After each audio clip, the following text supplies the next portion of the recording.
Hello, everybody. Today is Saturday, June 9th, and we're bringing you Block Digest number 105 at block height 526,745. And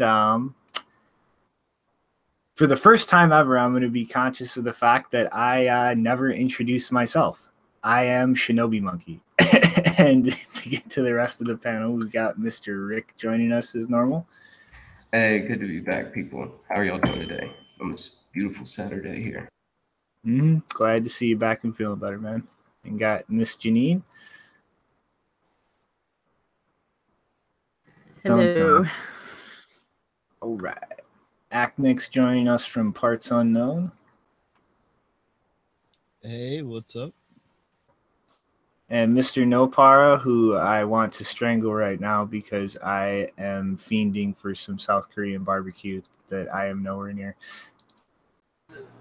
Good morning, Bitcoins. Good morning. All right.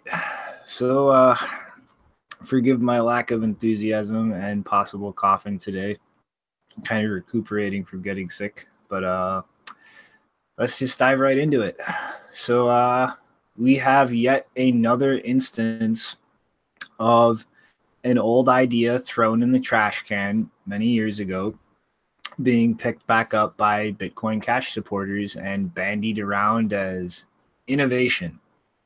And so I'm going to just assume right now that most people watching aren't too familiar with Lighthouse, but I'm going to kind of just give a quick historical breakdown and then kind of explain how it works and then get to why this is nowhere near the big thing that Bcash supporters are trying to paint it as. But Lighthouse is actually the original reason why the Bitcoin XT client was created. So if you're not aware, the client was not actually originally created to start the great block size wars that are still raging on despite them having forked off for some reason. It was implemented because Mike Hearn wanted to create this kind of air quote decentralized crowdfunding application, kind of more for general purpose crowdfunding and charitable uses. But one of the first things he was kind of seeing this being applied to is actually Bitcoin development itself, kind of, giving developers the ability to like put out a feature or a roadmap or what have you, and then actually have users kind of crowdfund that.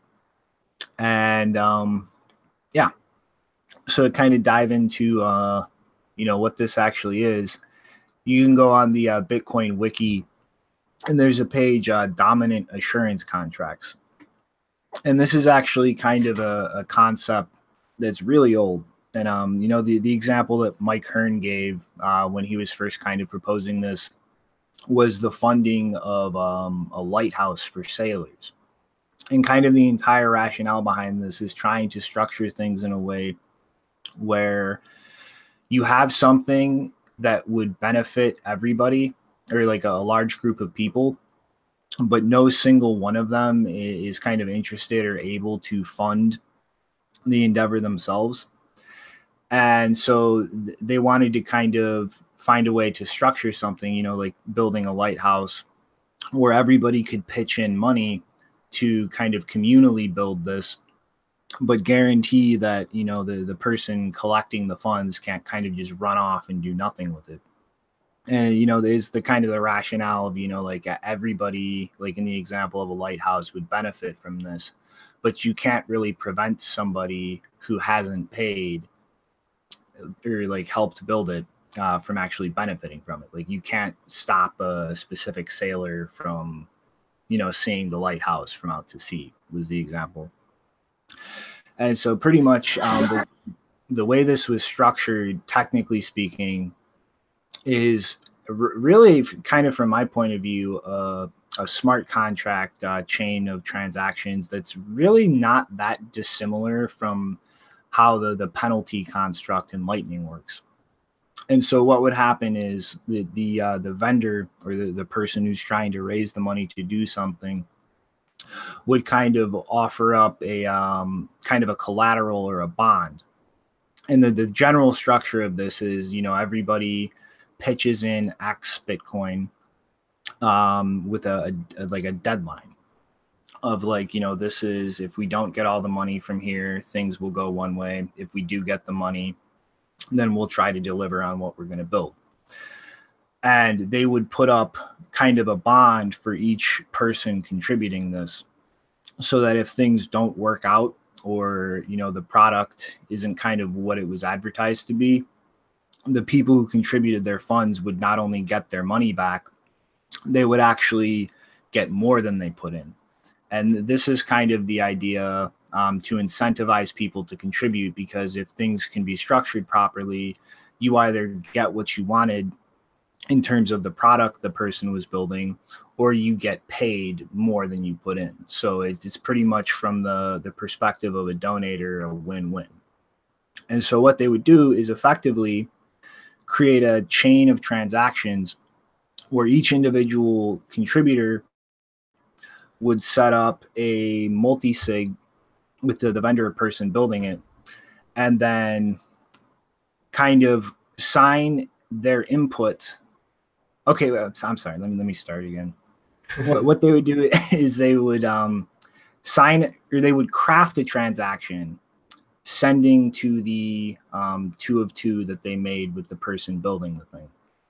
And then the person building it would craft an input of the amount, like the bonus that they're paying out if they don't actually deliver on the product. And they would sign this with the sig hash flags for a signature, which is pretty much like deciding what part of a transaction a signature is committing to set things up in a way where it's committing to an output of the total amount that the vendor is trying to build, but also allow new inputs to be put into the transaction. So for each individual person doing this, what they would be doing is sign the partial amount of the total amount, and then like bond or whatever from the vendor. And then there would be a refund transaction from that 2 of 2 multi-sig with a time lock that would send the amount plus the bond back to the initial contributor after the date that is pretty much the deadline for the raising. And so what would happen here is, if they don't actually get the full amount, then the transaction that actually sends things to the vendor would be invalid, because there wouldn't be enough inputs to cover the amount of the output.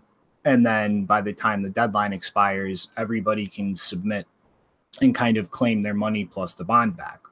Whereas if they successfully raise enough money, pretty much what would happen is a multi-sig ran by arbiters would be the receivers of the total amount.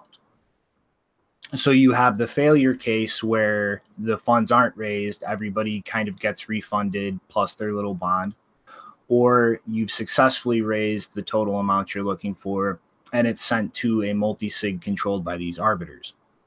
And then from this point, the arbiters are pretty much in total control of the funds, and would either release the money to the vendor who's building whatever service is raising money, or in the case that the service isn't up to par, has been misrepresented, or kind of any funny business is going on, the arbiters multi-sig can then still send everybody's money back plus the extra bond that the vendor themselves put up. And so, it's kind of an interesting construct, taking like a very old kind of contract and transposing it into Bitcoin script to kind of do things digitally in like I said, air quote, decentralized way. But kind of the one problem with this, in my opinion at least, is that you're pretty much entirely dependent on the arbiters. So when people kind of claim this is a decentralized solution, it's really only as decentralized as the parties involved in arbitration. And considering the synonymous nature of a Bitcoin key, especially when it comes to participants in a multi-sig, it's kind of questionable, in my opinion, if like as to whether you can completely rule out the ability of arbiters to kind of collude or conspire and act maliciously with the funds being raised. But obviously, like this kind of petered out, back in the day. It wasn't really widely used, and it just kind of fell to the wayside. And now Bitcoin Cash is kind of bringing this back as a, whoa, look at our triumphant revival of something killed by the block size limit. And I think, it's kind of silly in two ways. One, that it's like, this seems to be like all they're doing at this point is grabbing old Bitcoin ideas out of the trash can and then trying to claim that they are like innovating, which is kind of ridiculous because like these are clearly like years old concepts that multitudes of other people have worked on. And they're just trying to create this impression of them creating new things, which I think is really going to be the only kind of long-term thing they're doing. And it kind of depends on so many new people flooding into the space that weren't here for these things to really kind of fall for that misrepresentation of a kind of innovating, air quotes, by just pulling old ideas out of the trash can. And two, like I said, like this ultimately comes down to the arbiters. And this is really the fundamental problem with really any kind of smart contract out there, whether it be EOS, Ethereum, or any of these other platforms that kind of claim to be smart contracting platforms, is like at the end of the day, if you are not structuring things in a way where like it's dependent only on information available in the blockchain itself, you're dependent on oracles. And no matter how much you try to extend that or kind of complicate that or cloud that by confusing things, at the end of the day, it boils down to a human being or something influenced and controlled by a human being outside of the system needs to feed information or tell the smart contract what to do. And this is just a general problem with smart contracts that I think it's really kind of fucked up. You have people throwing this buzzword smart contract around, and they just always try to obscure this fundamental reality that it boils down to outside information kind of put in by a human being is what ultimately determines the outcome of a smart contract operating. And so, yeah, sorry, if you want to jump in, no problem. I just kind of rambled for quite a bit. Yes, I just want to give credit where credit is due, because this is a very interesting concept, and I would really love to see this succeed, even if it's in the BCH side. But it's not that hard to adopt. If they succeed, I'm very skeptical of it too. But I don't know. I mean, a decentralized crowdfunding system might be one of the very few things that you can make it easier with Bitcoin, with the blockchain. So I hope the best for them. Yeah, to be honest, I was going to respond too, just like it kind of sounds like a DAO, it is something that like, people are trying to do, like even in Bitcoin, we have multi-sigs, and I've thought about, we've talked about like possible like multi-sig project planning and the way that could all work out. And it's definitely something where, we just got SegWit the end of last year. We got Lightning Network developments always coming in. So I'm sure like, the best route to develop that is still being figured out. And I mean, yeah, it is one of those projects where it sounds interesting and it seems like something that would be good for Bitcoin. And, if they're, I don't know how they would be successful, because it seems like they would still be using a centralized entity with just being on Bitcoin Cash. But I don't know. It's just, yeah, it's one of those things where it captures people's imagination of like, oh, well, you know, we could use that for this and X and Y. And next thing you know, people are getting a lot more interested about Bitcoin. And so I could see their reasoning for reaching for this one. But it's like, you know, with something like this, I mean, I really don't see the point of this kind of complexity when ultimately the minute something gets to the arbiter's multi-sig address, they're in complete control of the funds. I mean, like, I really think, like, you know, this kind of construct, it's not really going to be scalable forever using block space unless you do this on a very centralized system, at which point, like, the basic foundation you're building it on is kind of weakened in its security, so everything built on top of it is as well. And I mean, ultimately, like, if it comes down to being dependent on an oracle, I think there's just a lot more efficient ways to handle this. I mean, just send things to the arbiter and, you know, let them handle it. I mean, at the end of the day, it really boils down to, like, it's oracle dependent, like any other smart contract. And I think, like, trying to build in this kind of complexity is really just, like, it's obscuring, like, that dependency and creating this false impression of a level of decentralization that I don't really think is present there. You know, it's a completely fair criticism. You have to understand, back in the day, we were having a different mindset. We were using multisig when you could have just, you know, cut your paper wallet into two and give one of it to one person and the other side to other person. And would have been much more easier, but we were using multisig for that. We were trying to use scripts for script is the Bitcoin programming language for everything. So that's the mindset where it came out. And I'm not trying to knock, like, you know, innovation and attempts at, like, trying new things back in the day, but I mean, like, you know, there's, like, this is completely dependent on the arbiters. Like, this is just a general issue with all smart contracts, not just this one. And I mean, ultimately, like, you know, this kind of notion that, like, crowdfunding will fix everything. I mean, obviously, people should be able to do whatever they want with their money. Like, they should be able to send it to whoever they want. But I mean, this kind of mentality is, like, it's the same kind of mentality that bred the ICO mania that we've been dealing with over, like, the last year or so. Like, if you just throw money at things, that just magically solves problems and makes things happen. And the world isn't that simple.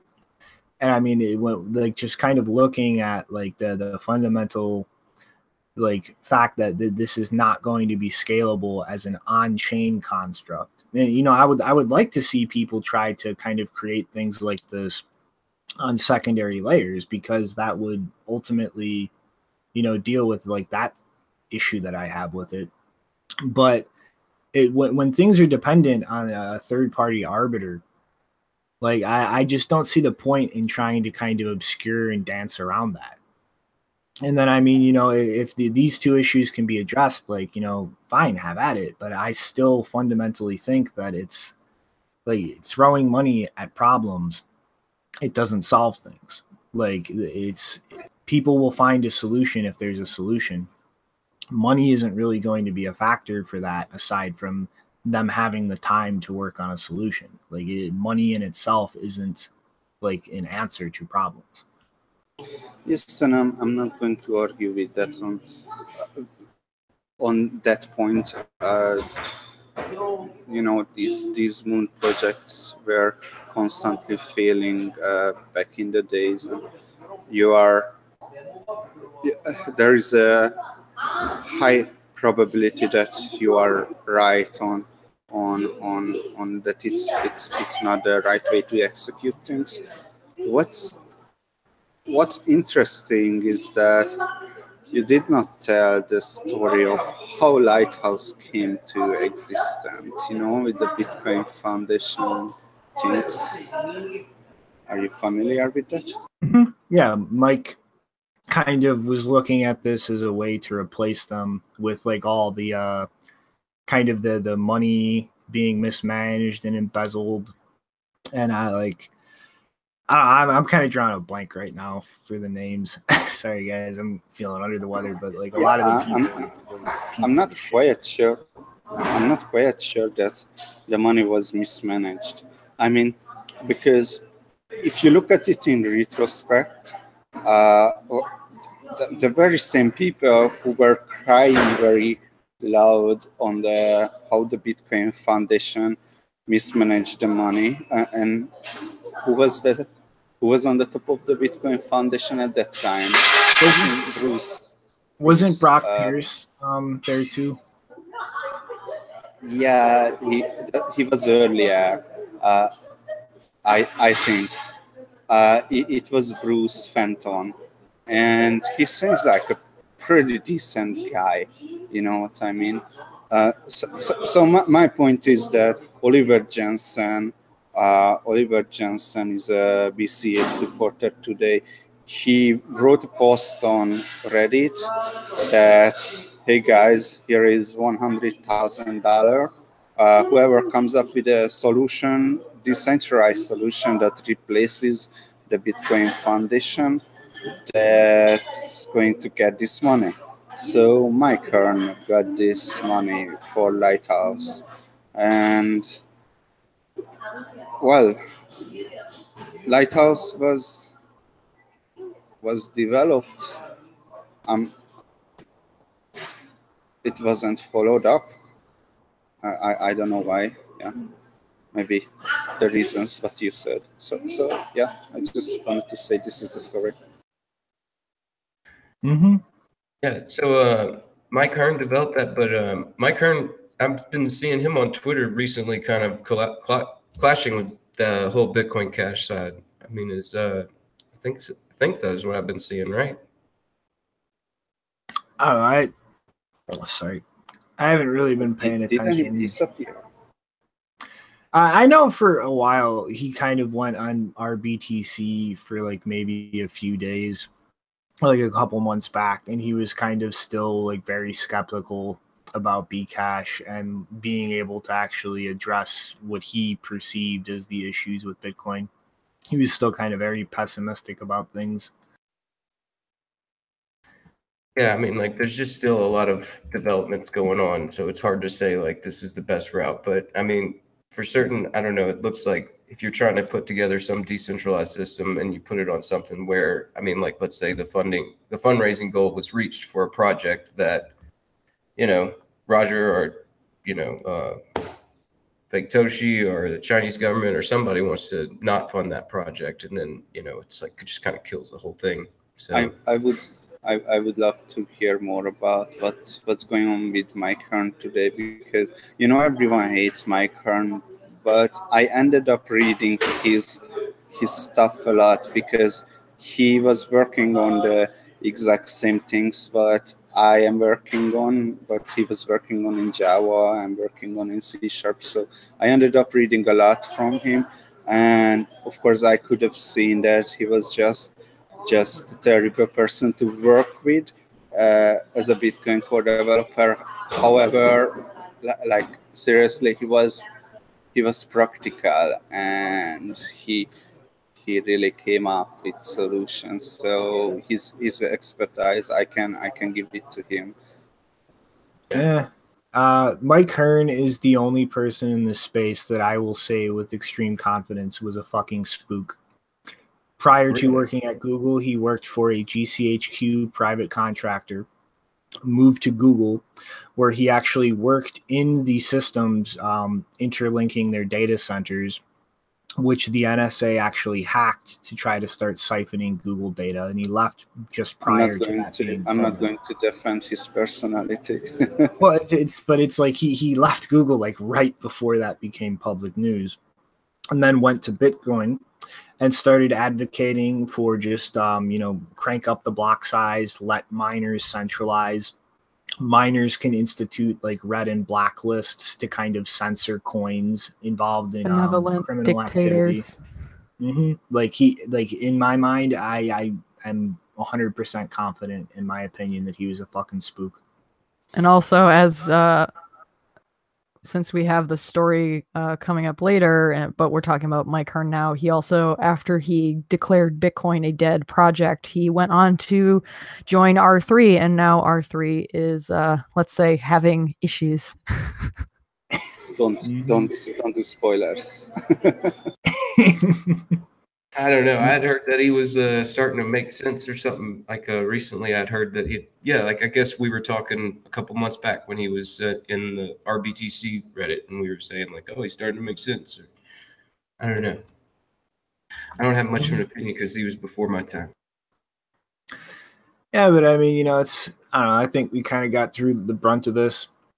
I just like mostly kind of wanted to actually explain how this works and kind of clarify like the degree to which it's air quote decentralized, because I'm sure Bcash supporters are going to be running around holding this up as the solution to all problems, when honestly it's really just kind of a novel idea that I'm not that confident is really going to have any kind of concrete realized effects.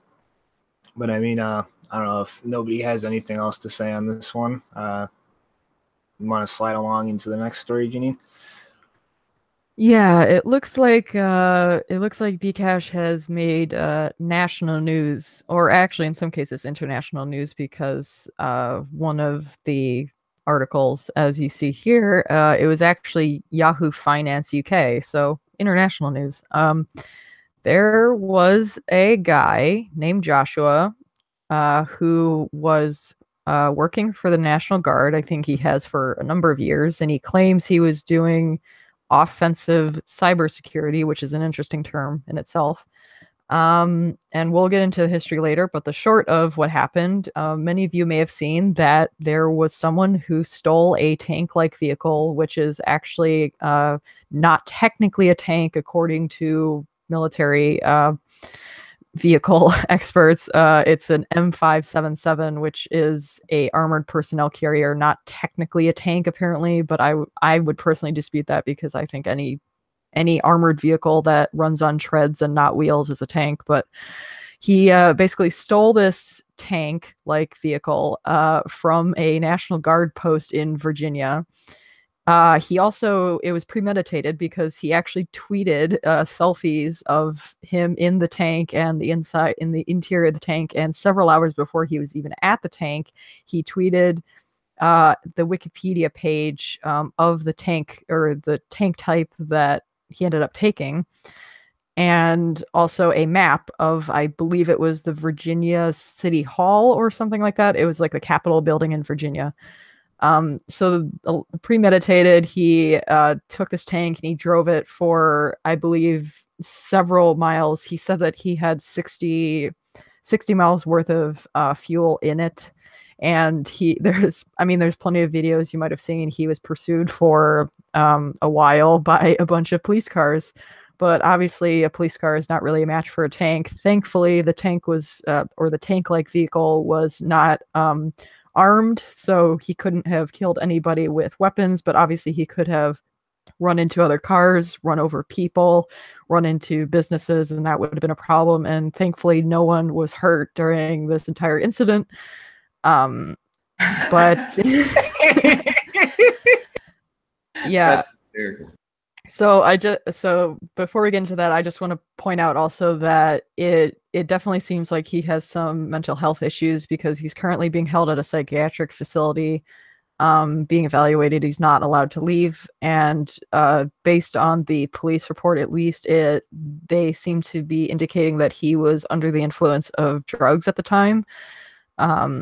So yeah, his eyes were described as glassy, and he wasn't even sure of his location when they asked him, which is kind of weird because he planned to drive to a specific location. But yeah, so to get into the history of why this was so interesting, on the morning of, this was Tuesday morning, I saw a video of this tank like vehicle going up the road. I thought, oh, that's really crazy. Another crazy day in the US.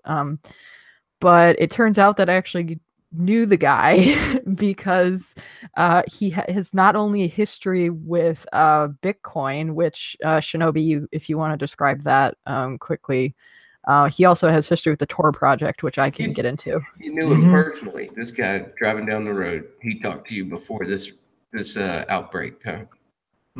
So this guy, he's actually we kind of, a lot of us have talked directly with him in the Mumble server that we all run. If everybody remembers, back during the whole NYA agreement, he actually tried proposing a BIP to, air quote, deactivate SegWit after it was activated, and then kind of threw a hissy fit that Luke would not allow him to assign his own number. Real quick rundown is like the BIP process. You kind of write up your proposal. There's a format for it. You don't assign a number, kind of let the community talk it over. And if there seems to be consensus for it going forward, then Luke will assign it an official number. And he'd been reserving BIP 200 for a Lightning network proposal. And so this guy kind of just freaked out and started throwing a hissy fit all over social media that Luke was being a tyrant and fucking like a control freak, trying to lock him out of being a part of the BIP process, when literally Luke's single stipulation was just, you're not picking your own number. Like, he was perfectly willing to like give him a formal BIP, like assign him a number, but he was not going to let him just choose his own number. Like that was it. And so like he didn't really take that too well. Yeah, and he also didn't take the Tor project stuff. That, I believe, the stuff with Tor project, I think the BIP thing happened after the Tor stuff.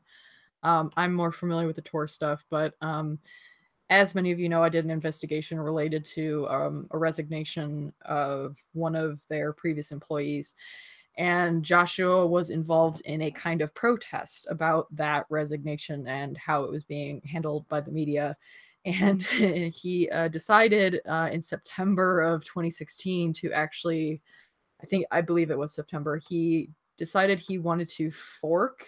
Actually, no, he did it in August. Actually, it continued all the way from August into September.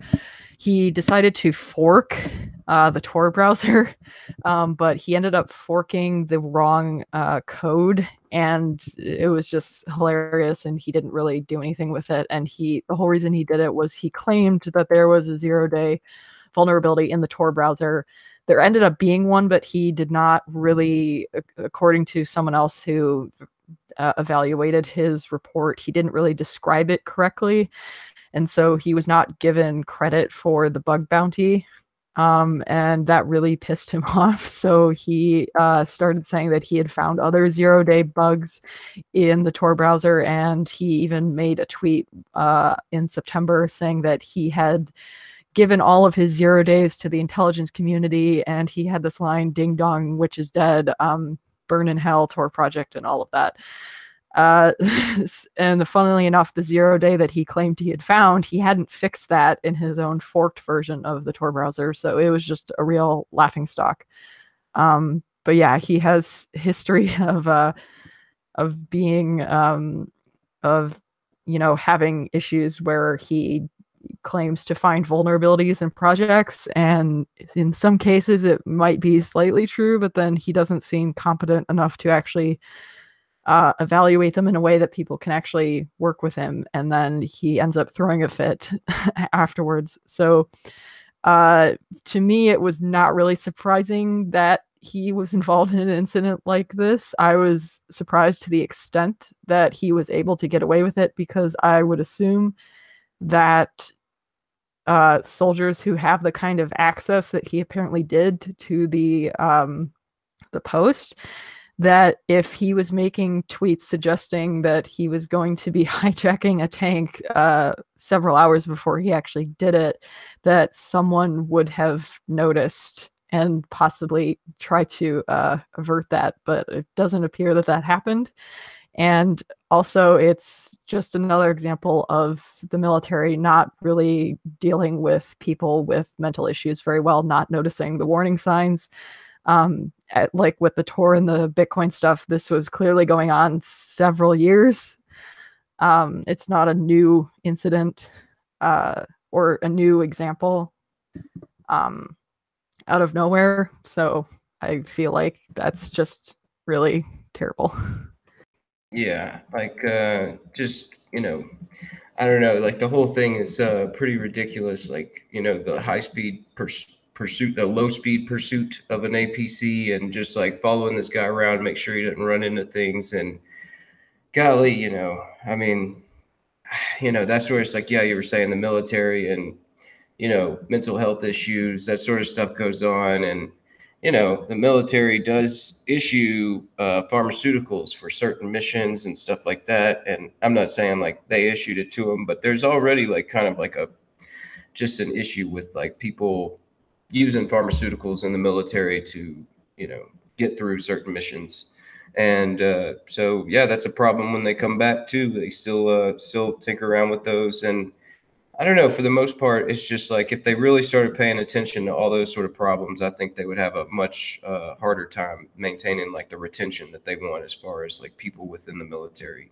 So yeah, it's really just like you were saying at the beginning, it's just another piece of crazy news coming from America right now. It's just like people are having problems out there, and that goes all the way into the National Guard, and, you know, which includes a Bcash supporter here. So like, you know, yeah, it's just one of those things that I kind of, you know, reading it is like, yeah, there's something going on here between either mental health or medications and pharmaceuticals, and not really knowing what he's doing. But yeah, just the fact that it was a, you know, he's kind of got this label as this Bcash supporter, and it's just funny to me. I was like, oh man, this Bcash supporter goes on a rampage in a tank.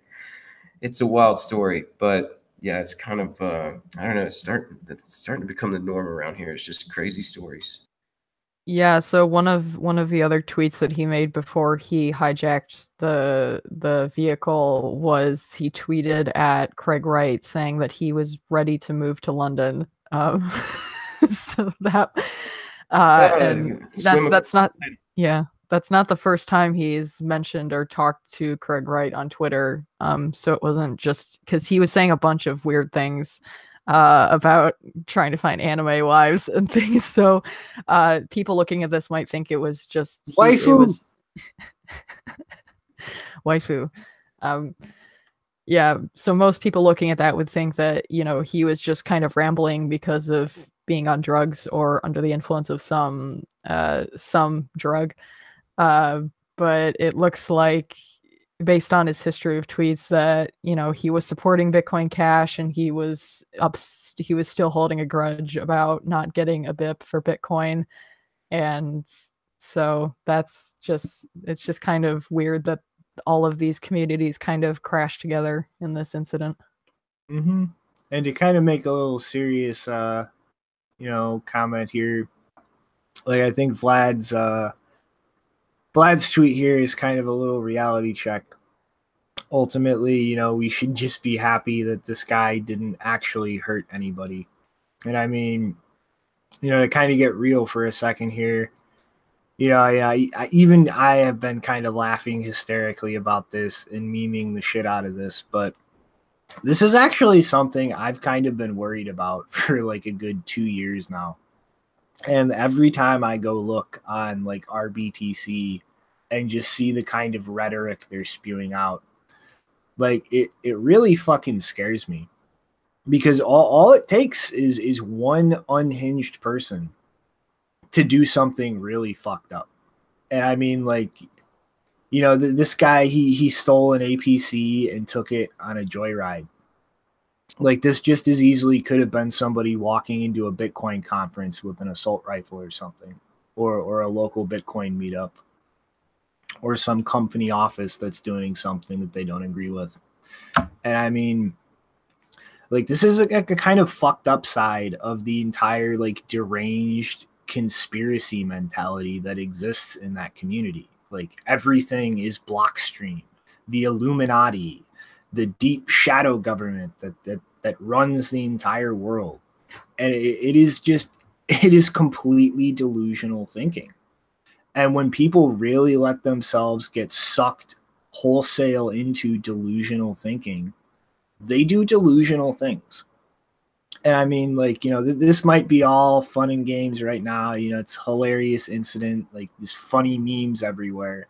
But like this is something I think like people need to really think about long term and not just kind of dismiss. Like, there are some fucking crazy people in that community. And to really do damage, to really hurt people, it just takes one of them. Like, it just takes one person snapping and losing it and doing something nutty. And that can very easily result in somebody actually losing their life. And like, this is not going to just stop. This isn't just going to go away. Like, you know, our BTC, the Bcash supporters aren't just going to throw up their hands one day and go, okay, we were wrong about everything. Like, they're going to dig in. Like, this kind of mentality, like, it roots in people's brains, and it destroys logic. And when you start destroying logic in somebody's mindset, they stop acting logically. And like, this is a serious issue, socially speaking, as far as how this entire ecosystem, you know, has evolved and will continue to evolve. I'm in agreement with you on that. It's like it's one of the things where in the debate, you know, like in the 2x debate, all that stuff going on, it was pretty you know, want to be at least delicate about the matter, because you know that there's a lot of money on the line and what people are willing to do. And you know, but yet alone, yeah, you get somebody out there, like we're saying, there's a lot of people in the country right now that have a problem, and you know, certainly they'll take some advice that they hear and maybe run a little too seriously with it, especially if they're already sort of thinking illogically about the whole system. But yeah, it's like it really even expands beyond just our sector. It's something that's really prevalent in everything right now, as far as just like creating little echo chambers that people get stuck in, and then they just sort of, when they go out, they kind of just sort of blow up on one another. It's something that we have to, you know, like, that's why I'm glad we had, you know, those couple of guys from Bitcoin Cash on, and, you know, we had that cordial discussion, because it's, you know, something where we have to really work to make sure that we're not just, you know, discussing everything in an echo chamber, because that's sort of like what everybody's doing nowadays. And it causes a lot of this, I don't know, these problems on the streets where people aren't understanding one another. So yeah, I understand where you're coming from. It's like, yeah, especially running the meetup and all that sort of stuff, and all those kidnappings were happening. It's something you got to think about and use discretion. I mean, especially when you're in these discussions, because yeah, anybody could be watching and listening and thinking their own things, and they might have some weird plan going afoot. You don't know about it.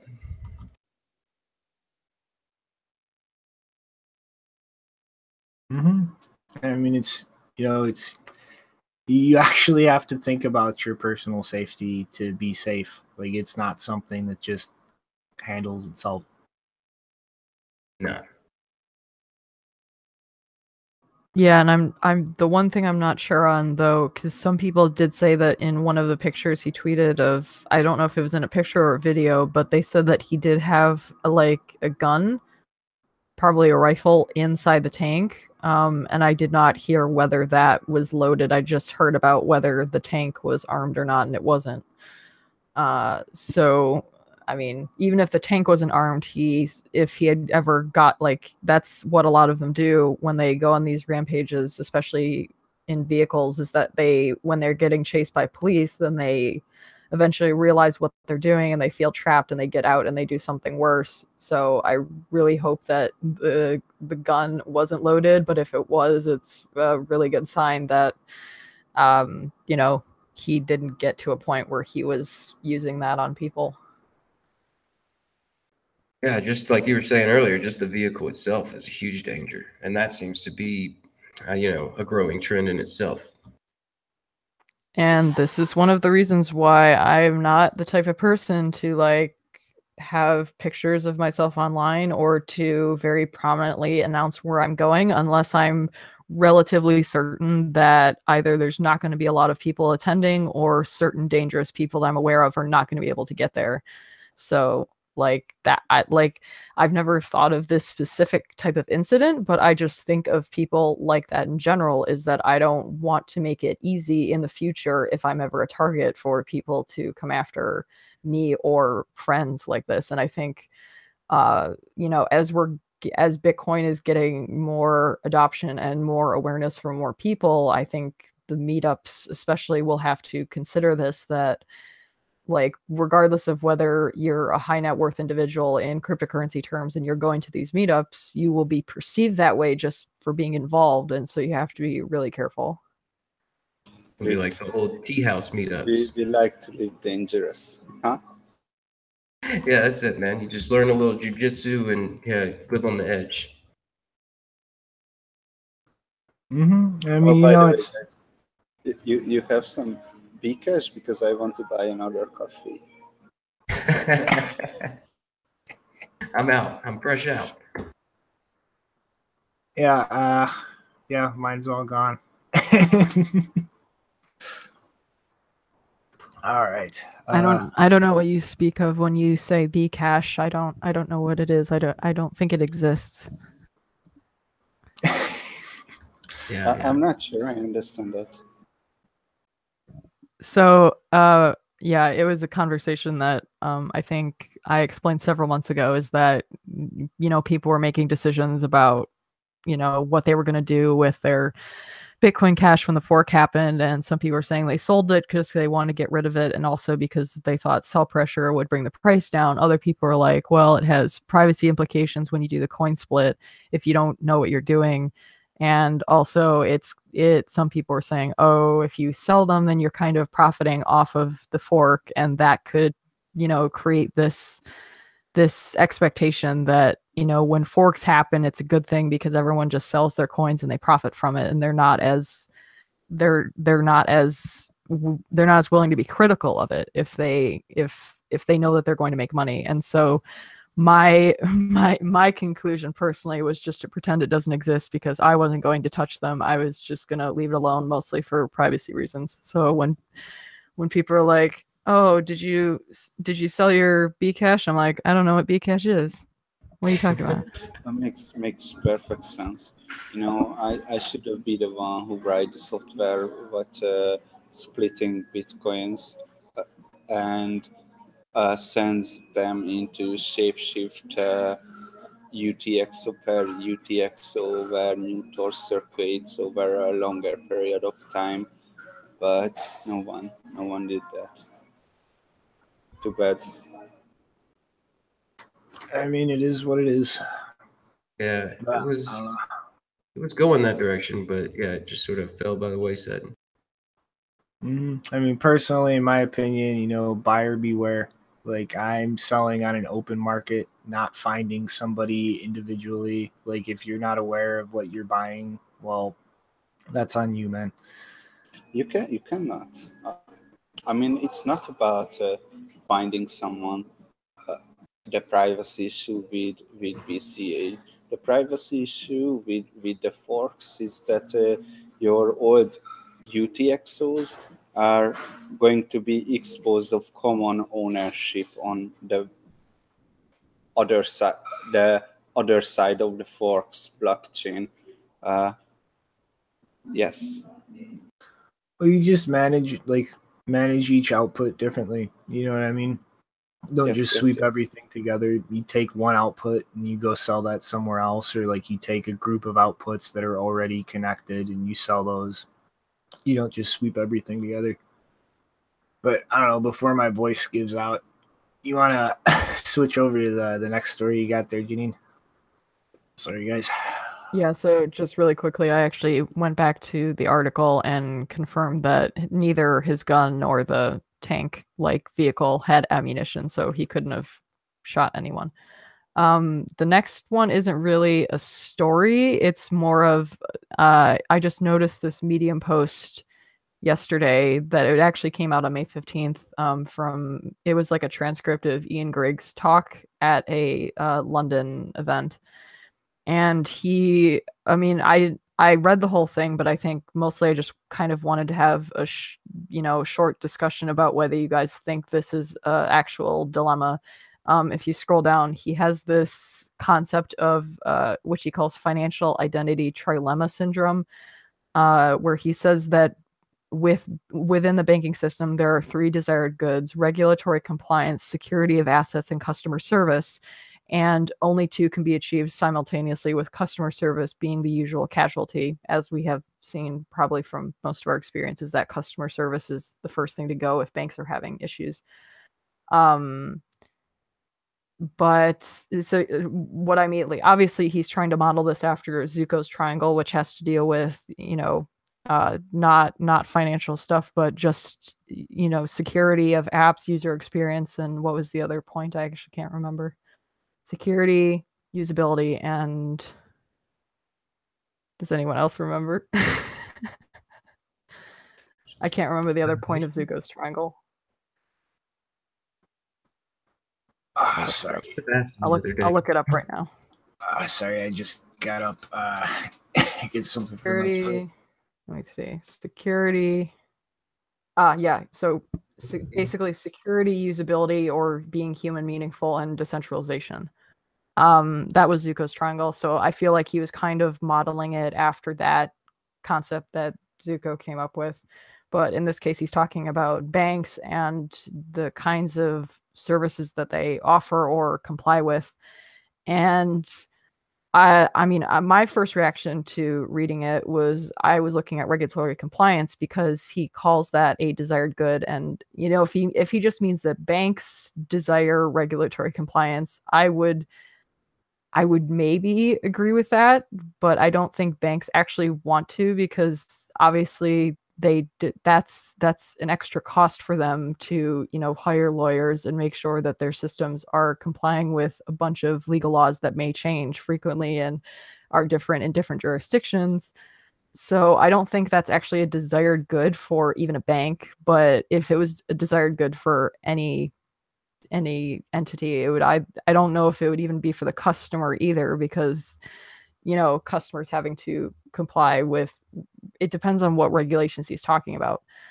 But my first thought was, if you applied this to Bitcoin doesn't really have regulatory compliance built into it, and that's intended. That was never a bug. That was the purpose. It was supposed to be decentralized and global, and you can't have a global neutral system that complies with the regulations of every single jurisdiction that it may touch.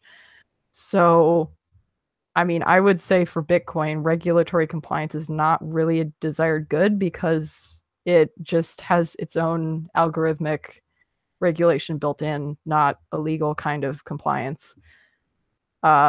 So I would say that the fact that banks have, given up on customer service, that's because they have to deal with regulatory compliance and they don't really have an option. So their only choices are then security of assets and customer service. Obviously, security of assets is probably not, like, the whole point of having a bank is that your assets are stored somewhere that you can at the same time easily access them when you need them, but also that they don't get stolen. And there's one of the benefits of custody is that, that takes some of the personal risk away from you personally, that you can't just get robbed of cash out of your pocket. So it doesn't surprise me that customer service is the casualty, but I think with Bitcoin, I don't think you have to make this kind of trade-off. But that was my ramble, so I wanted to know what you guys thought. I just want to quickly note that Ian Gig is or was also an R3 employee working for R3, so this is our second book. Yes. The biggest story of today. Okay. Yeah, but I mean, like, I think mainly in Bitcoin, they would just like for regulatory compliance should be either replaced with regulatory framework or guidance, like something where it's like, you know, there is regulations that people try to follow, but they set up their companies and the way that they do business based on different regulations in different areas, maybe. Like, but then again, it is sort of like, you know, I don't know, like you're saying, I mean, like that regulatory part is just that part's pretty arbitrary at the moment, just sort of based on power structures that are currently, you know, maintaining this whole thing. Yeah, I really wouldn't consider regulatory compliance any kind of desired good. I mean, you know, I kind of break that down a little bit. Like that's regulatory compliance is pretty much the result of extortion. Like it's not something any business would inherently want to do. It's like something they're forced to do. Like any desired good that a business would want, I think would ultimately root itself simply in satisfying their customers, in providing customers a good experience, in providing customers a secure experience, and kind of not doing anything that would like detract from or damage those things. And I think aside from catering to, you know, the wants of their customers, a business wouldn't desire in any way to deal with any kind of regulations or complying with them, because as long as they're dealing with their customers in a good manner, keeping their assets secure, giving them a simple, easy experience, there's no real, like, what else would you want to do as a business? Like, you want to keep your customers happy so you can keep your customers. I mean, beyond that, I don't see why a business would desire that in any way whatsoever. And I mean, I think anything that you could say is regulatory compliance that a business would desire isn't really for the sake of complying with regulations. It's for the sake of keeping their customers satisfied. And beyond that, it's effectively just extortion and having to comply with regulations. Otherwise, an outside entity will step in and effectively cause damage to the business.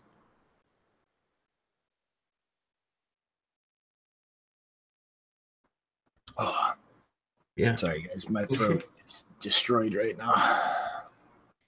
No, it's all right. Yeah. I mean, I'm just thinking, yeah, it's about, yeah, like Bitcoin and everything regulation. Yeah, the regulation's already built into Bitcoin, and like we're trying to step outside that model. So I don't know, maybe it's just trying to bring it up. Just, I mean, because there are companies that are certainly trying to be as regulatory compliant as possible. You know, you got companies like, you know, Gemini and Coinbase are kind of just like, you know, running right next to the regulators to figure out what they want. So I imagine that's got something more to do with, though, like kind of keeping everybody happy. I don't know.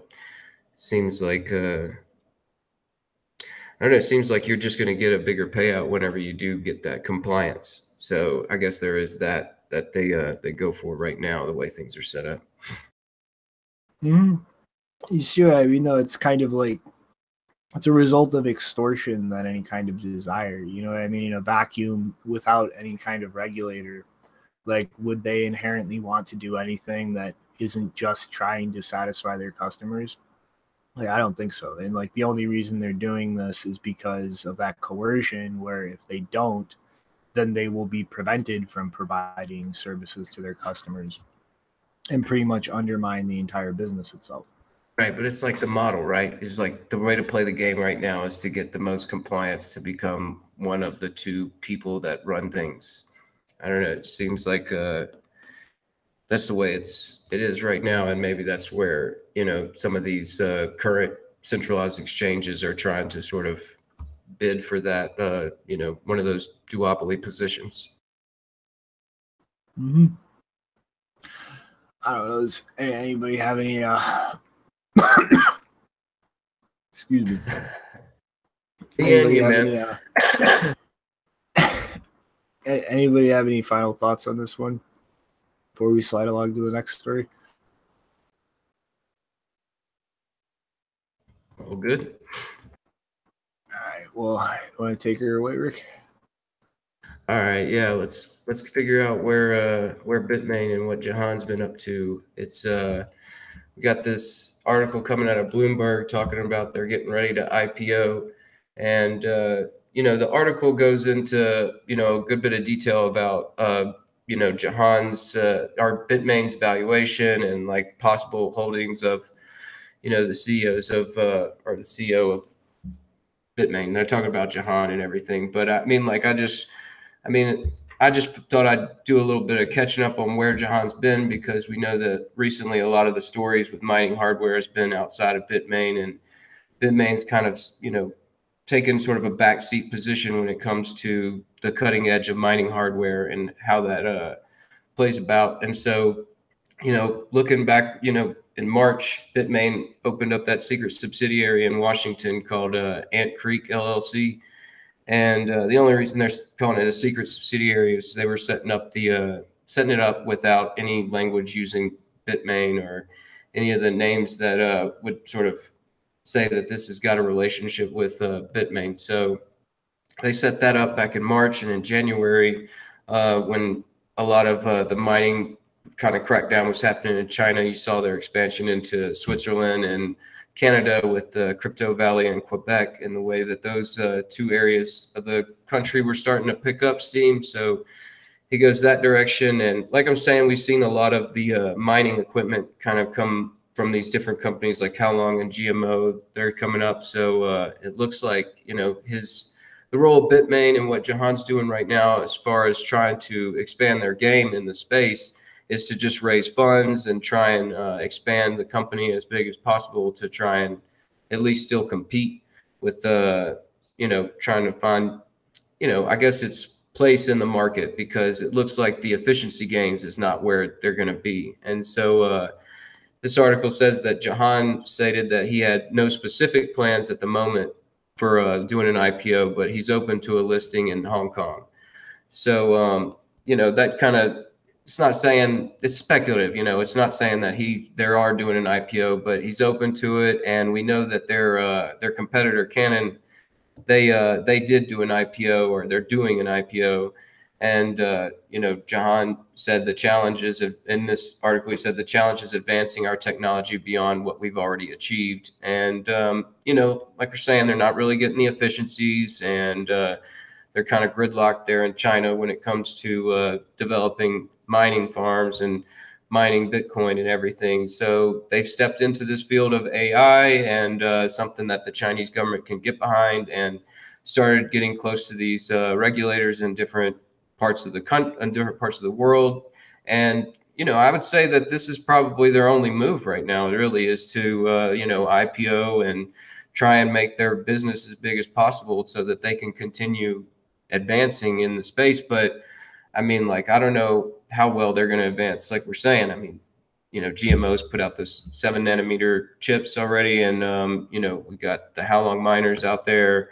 So I think between what they're doing with the AI and ASIC development for other algorithms on other coins is and just sort of like doing this is sort of like what Bitmain and Jihan's up to. And, you know, it goes into a lot of detail about, yeah, the price of Bitcoin and the price of like the amount of money that Bitmain made. But really, it's really just kind of like a speculative article about them releasing an IPO or IPOing. And I think that they probably will, just because of the way that things have been sort of set up. Is, you know, they need to look for new investors and let some of these other guys that have been invested for a long time find a way to cash out. And, you know, it just seems like the next move for Jihan and Bitmain is to IPO in Hong Kong and get smoothie with regulators and try and build out their geopolitical footprint in the crypto space. And because we know that the mining hardware efficiencies on SHA-2 is just not, I don't know if we'll see another ANT miner that's going to be the next most efficient miner. I mean, I think, you know, we'll just start to see them try and take what they have, their war chest, and try and expand as much as best they can with what they have. And, you know, I mean, like, as far as, yeah, like them actually IPOing, I think they probably will. But you know, as far as the article says, it's just he's open to it in Hong Kong. So that's what Bitmain's been up to. But yeah, I'm pretty more excited about I don't know, all these other different mining companies coming online and stuff. And I guess this kind of just sort of helps confirm that, you know, it's really putting a damper on their ideas as far as like just staying at the cutting edge of the mining hardware game. So it's interesting to see that they're doing that, but I don't know. It's not too surprising, I guess, if they want to keep expanding the way that they've been doing. So what do you guys think about, yeah, Jihan and IPOing, and is this the right move, or should they start thinking about developing a new AMP miner, or is that just a lost cause at this point? Yeah, I mean, it definitely sounds to me like they're preparing for the eventuality where they won't have as large of a market share, and so they have to at least make themselves appear like they're a solid, normal company that is willing to go into a range of other products besides mining equipment. So it doesn't surprise me because there's a lot of exchanges as well who are kind of doing the same thing where they're either they're coming to face legal issues that prevent them operating in the same way that they did before, which means their services won't be as valuable because they were occupying a niche. And unless, like, especially with the regulated ones, if they like they've realized, oh well, if we get into that environment, that means we're going to be competing with Coinbase basically, and or GDAX Coinbase. And I don't think their chances for that are good because Coinbase kind of figured out early on that, you know, if they got into that space, they'd basically dominate the market because it would be a lot harder for any other companies to become as regulatory, as compliant in terms of regulations as they were willing to be. So wouldn't be surprised if Bitmain goes in that same direction. I mean, I think it's like they have to branch out at this point. I mean, GMO is starting production runs to actually ship now for 7-nanometer chips. Like, how long has like the Dragon Mint miners are 10-nanometer chips with the added efficiency of overt ASIC boost. And, you know, from all the rumors I'm hearing, pretty much the last 2 attempts at 10-nanometer chips that Bitmain's attempted to fab have just come out completely borked. Like, they're not anywhere up to par with what they were hoping. And, you know, I mean, Bitmain has a lot of capital to burn through, but it's not exactly cheap to do a fab run of chips. So, I mean, if they keep fucking things up, like, that is, one, going to lead to them falling behind even faster, and two, I mean, even with the huge capital reserves they have, I mean, that's going to add up eventually. Yeah, you know, and a part of me wants to think like, you know, it's like at a certain level, it's just like, yeah, it has to, you know, do something else because it was like, you know, there for a while in late 2015, early 2016, a lot of the chatter of mining centralization and the way that that was going was, you know, it was legitimate discussions there talking about that. And, you know, yeah, this is all sort of like necessary. And, you know, what are you going to do at that point where, you know, you kind of topped out? You got to, I guess, if you're trying to do the company thing, which, like, we know he's got a degree in economics, and, you know, I'm sure that he's, you know, wants to continue this company and grow it. So better way than to, I guess, just, you know, start doing some things that are going to be okay with your local government, and then getting friendly with other governments that are going to be okay with you continuing. So, I mean, yeah, not that surprising, I guess. I think they already diversified enough to, even if all the Bitcoin mining stuff goes out and we would have a proof of work, they would still thrive because, you know, we were giving so many news that Bitmain was investing in this and investing in this. They have a lot of seed in a lot of places, so it's not gonna go away. I'm not really too sure about that, Nopara. I mean, yeah, they've kind of been tossing money around a lot of different places, but like their main revenue source is still ASICs. And I mean, they're really starting to lose that dominant edge in terms of SHA-256 ASICs. And I mean, they can pump out ASICs for all the shit coins they want, but Bitcoin is king daddy. And I mean, and still we start seeing a lot of these exchanges start offering more direct pairings with fiat to kind of move that liquidity dependence away from Bitcoin. I mean, if Bitcoin goes down, everything else is going down with it. So like they can diversify into shitcoin ASICs as much as they want, but like that's not really a decent hedge against Bitcoin. You know what I mean? And I think it really comes down to whether or not they can actually make a viable go of moving into deep learning ASICs, as to whether they can actually hedge away from cryptocurrency for a big chunk of their revenue. No, I wasn't only talking about altcoins. I was talking about normal Bitcoin projects. Like Bitmain is supporting a lot of research, for example, on the BCA side. That's probably not very profitable, but they are supporting things. Those are not mining related. Or I met a guy from an exchange who is also a Bitmain employee, so I'm not sure what's the story there, things like that.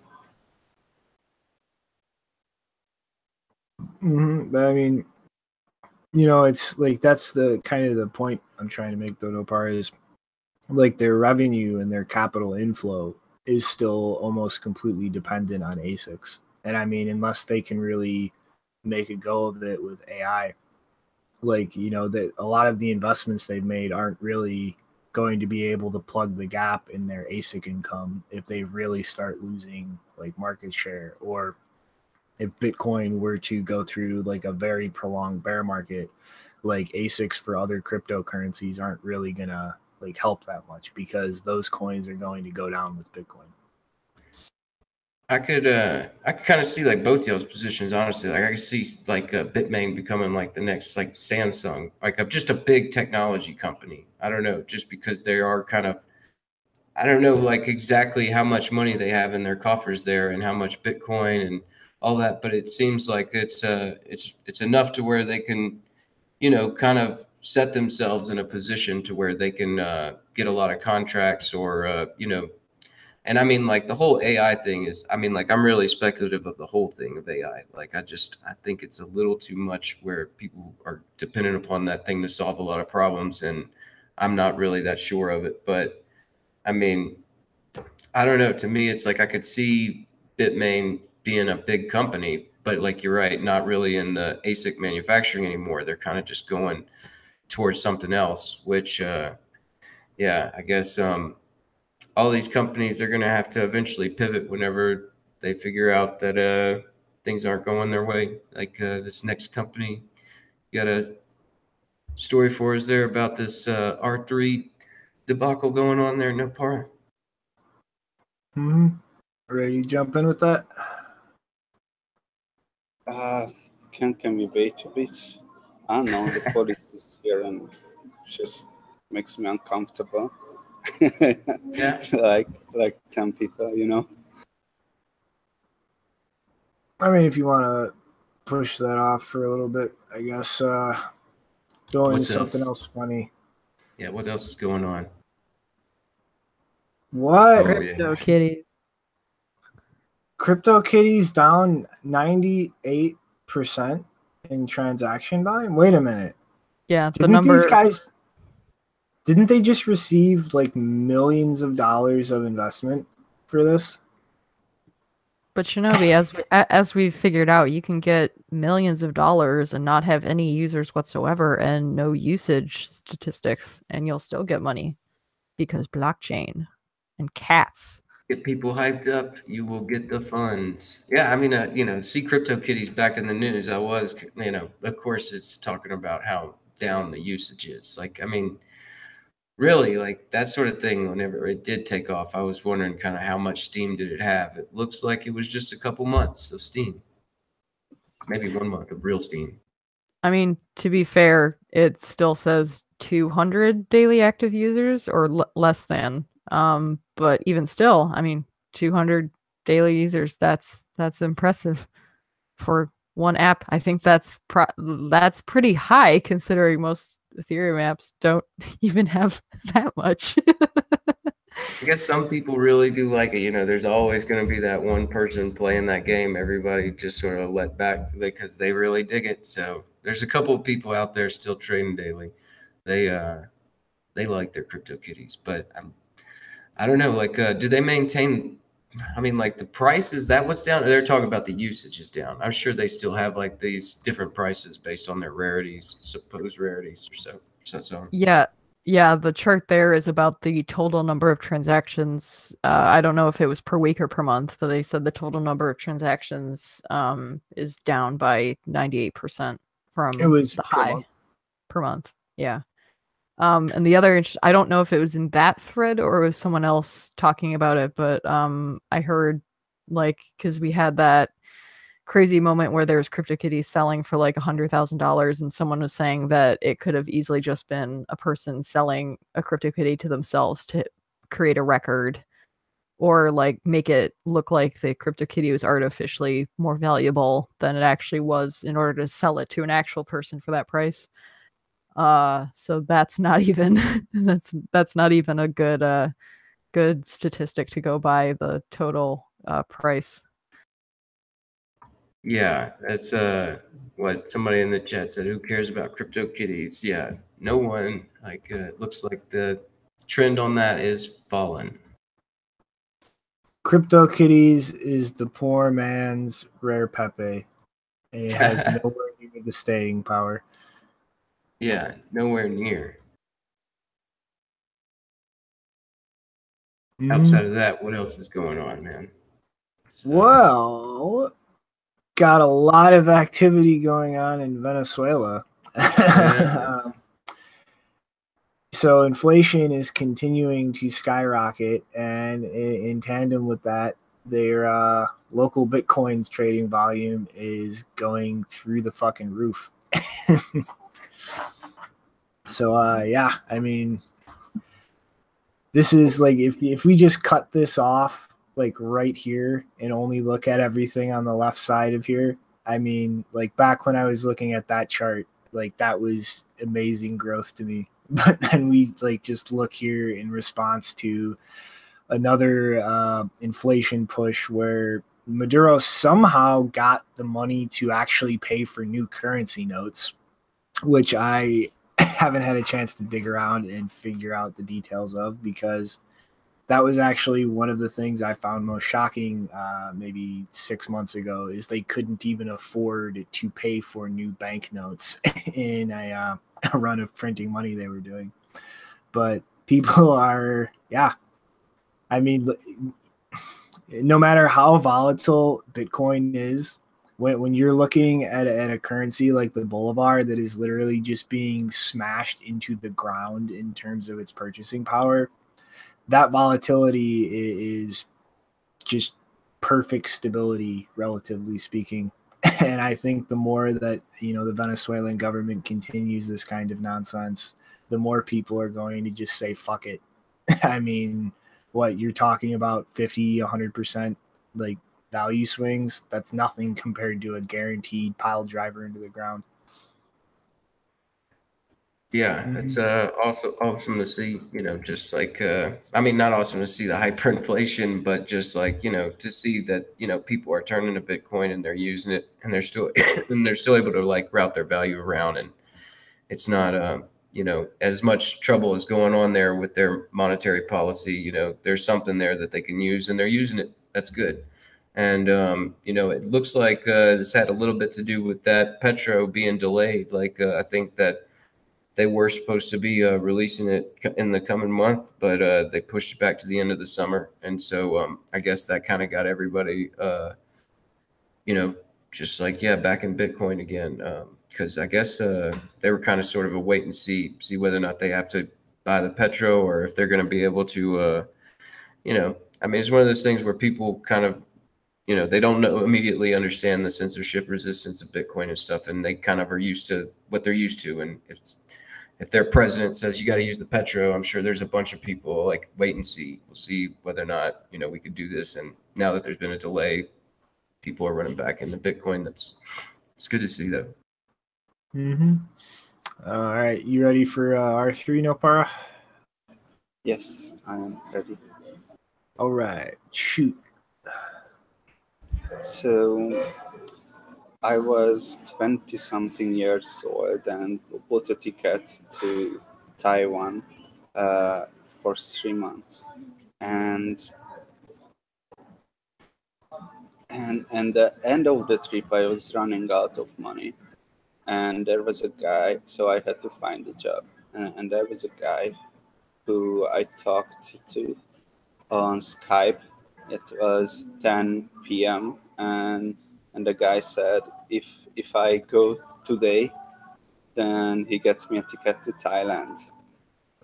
And I went to Thailand, and this is how I started my Bitcoin developer career as a blockchain developer. We were tasked to come up with anything that works, and we couldn't come up with anything, you know. I came to the conclusion I cannot make blockchains work on it for anything other than money, but I didn't want to dismiss the blockchain hype back then. That was a new thing. And fast forward a few years, maybe 1 year later, R3 was formed and raised $107 million of funding, which doesn't seem like much considering today's ICO prices, but at the time that was like crazy. And 10 plus big banks were supporting it, like Goldman Sachs and JP Morgan. And it hired the dream team consisted of the very same people I was reading from about blockchain technology when I was researching it in Thailand. You know, people like Tim Swanson, Richard Chenda Brown, and Ian Gig, and Mike Hearn, and even Peter Todd was doing a contract work for them. But I think Todd was reviewing their system, and the review was not very positive, so they had some beef there. But it doesn't matter. The point is that they hired the dream team, that, you know, the most competent people in the space who can do something with blockchain. And I said to myself, okay, if these guys fail with blockchain, then the blockchain is dead. I mean, if they cannot make blockchain work, then no one can. So this was what I said to myself, and that's when I'm going to dismiss the blockchain hype completely, when they fail. So soon thereafter, Richard Chenda Brown wrote on his blog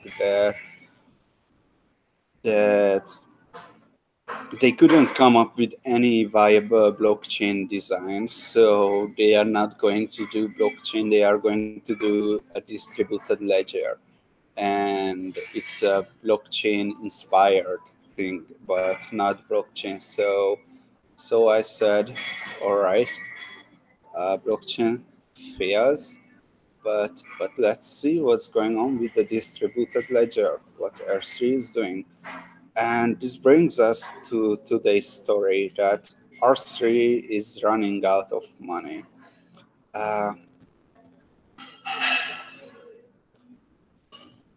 For various reasons.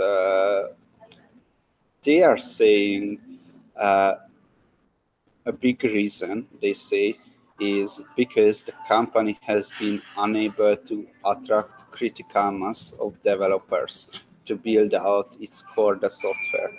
So it looks like their plan was that open source developers are going to work for big banks for free. And if that doesn't happen, they might not be able to, I don't know. That seems like a plan that was not thought through. Also, the company styled itself as a technology startup, but acted like a bank.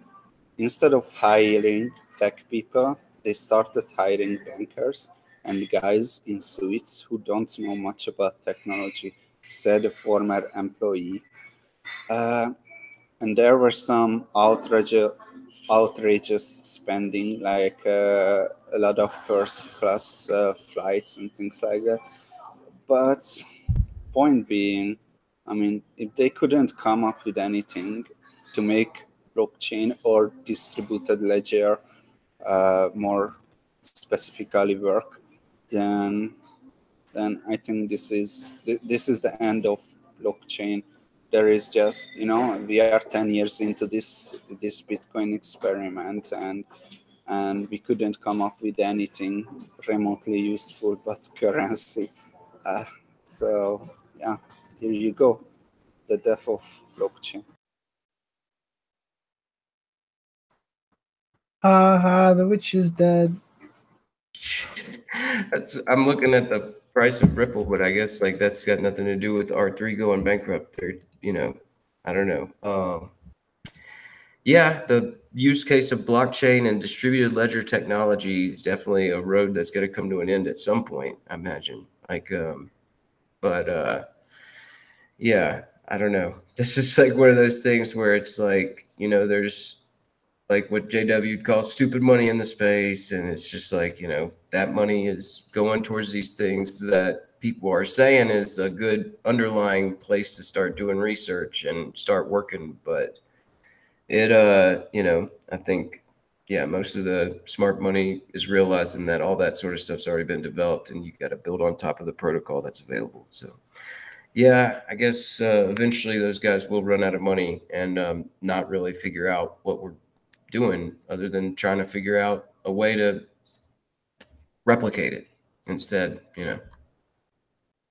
Yeah, I mean, at least to me, this seems like a pretty obvious money grab by the people involved in R3, at least the ones that were there for the last couple of years, because there is no way that a company like this exists for that many years and obviously not either not being able to find developers and realizing that if they can't find developers, they can't build anything, or they're purposely not hiring developers, just hiring bankers who just want first class flights and money. Like they were like that's one of the obvious signs that your company is not using its resources well when you're buying first class flights and having meetings that aren't necessary to Did have they in pay for that person. Snoop Dogg concert? I wonder. Oh, I have no idea, but wouldn't surprise me. Yeah. But yeah, it's like this just seems like, because they were told for years that what they were doing was not going to work. So it just doesn't even seem to me like they were trying. They were just using it as a moniker of like, yeah, we're not going to be doing Bitcoin blockchain stuff anymore. Like it was just kind of a cover up. Like we're not working on stuff that's useful. We're going to try this new thing. And then, that is, I think they realized a lot earlier that this was not going to work, but they just continued the scam anyway, like getting more money. And now that's finally running out because all of the idiots who gave them money to build this stuff, they're now several hundred. I don't know what the total figure was that they've raised over the course of their existence, but I assume it's more than the initial 107 million. And now all of those people are short of all that money and they have nothing to show for it whatsoever. They basically just paid for a bunch of travel and hotels and real estate, and that's all they have to show. Well, think about it this way. The banks got to have somebody whisper sweetly into their ear for a few years. It's okay. You're going to be okay. Nothing is wrong here. Everything is fine. So it's like therapy. Is it possible that R3 failed because Bitcoin Core failed to increase the block size? How is that? Or maybe they failed just because blockchain was not inspiring enough.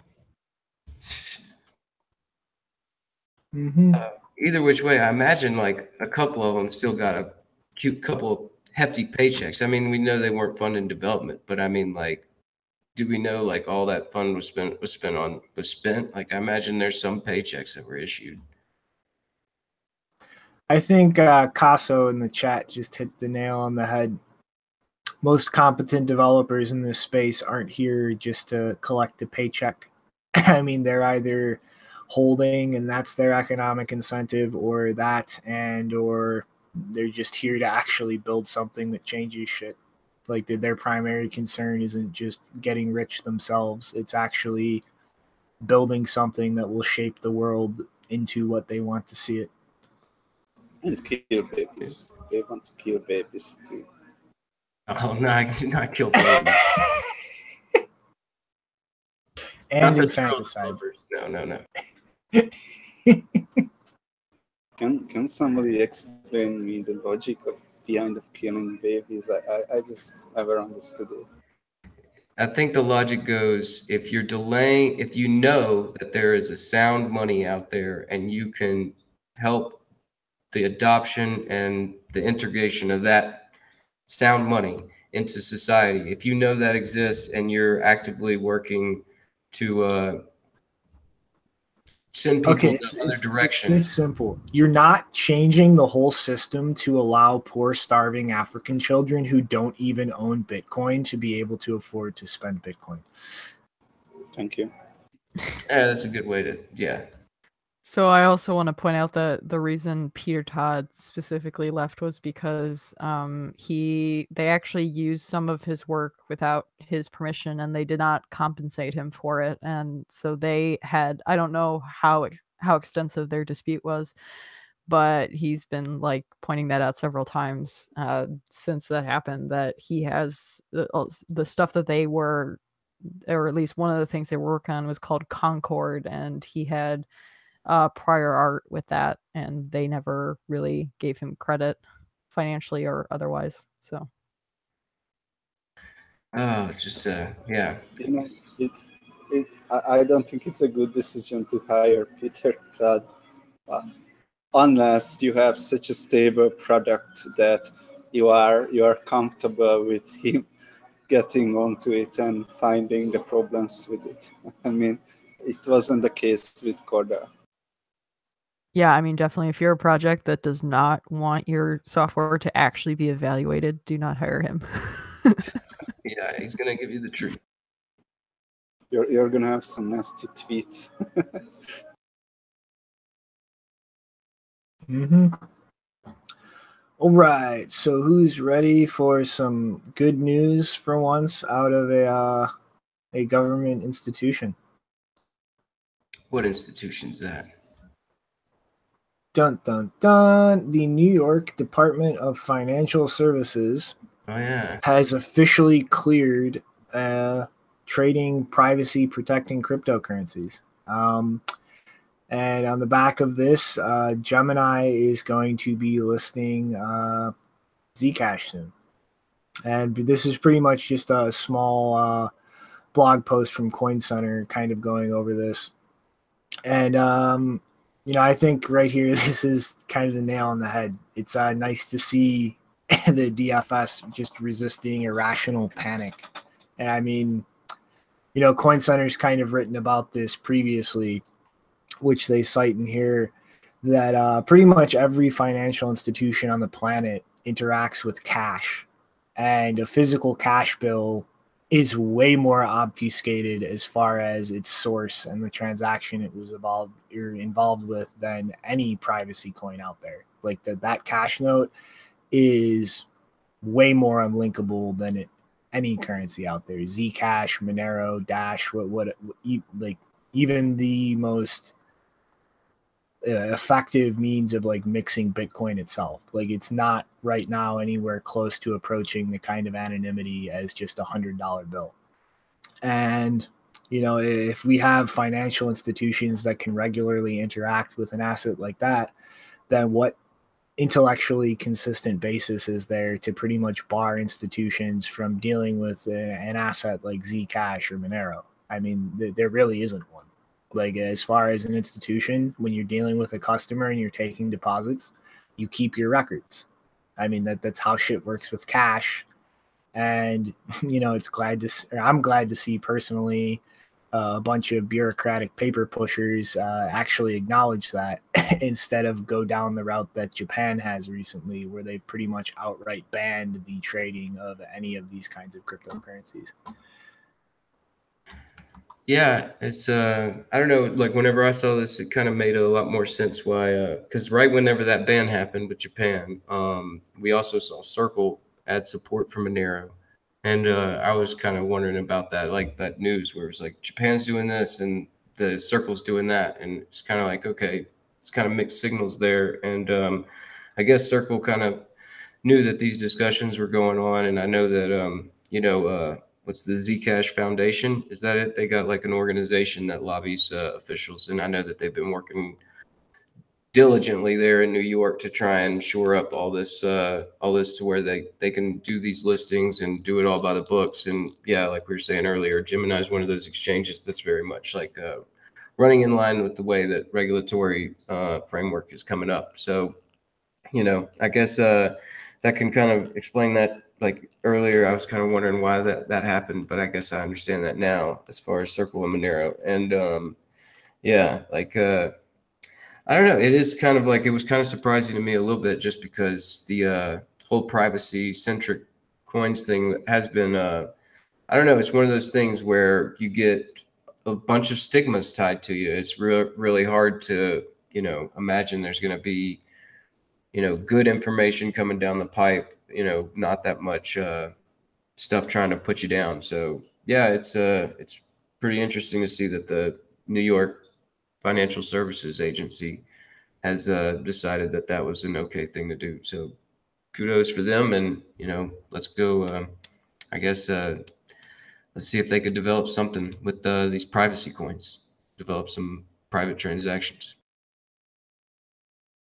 I mean, I'm mostly encouraged by if they're going to allow things like this, then we're hopefully not going to be dealing with an uphill battle when we really start moving towards more concrete privacy improvements with Bitcoin. Like if they already kind of take this attitude with like privacy altcoins, then it's not really any kind of consistent basis to argue against that with, the same kind of features being included in Bitcoin. Yeah, it's definitely a good thing. Maybe we can, get some privacy on Bitcoin without too much hassle. Come on, no para, Mr. Privacy Developer. No input on this. It's coming. It's coming. I don't know how much time. We have 1 month, not even 1 month until the building Bitcoin conference. And that's when we are going to announce it. I just don't want to.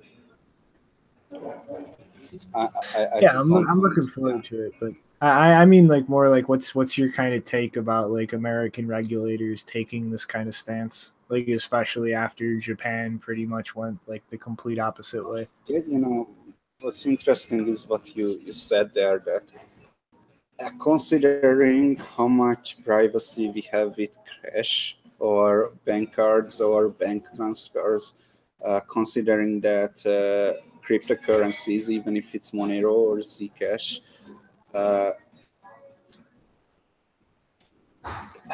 in a decentralized system, we just cannot even get close to the anonymity that banks provide.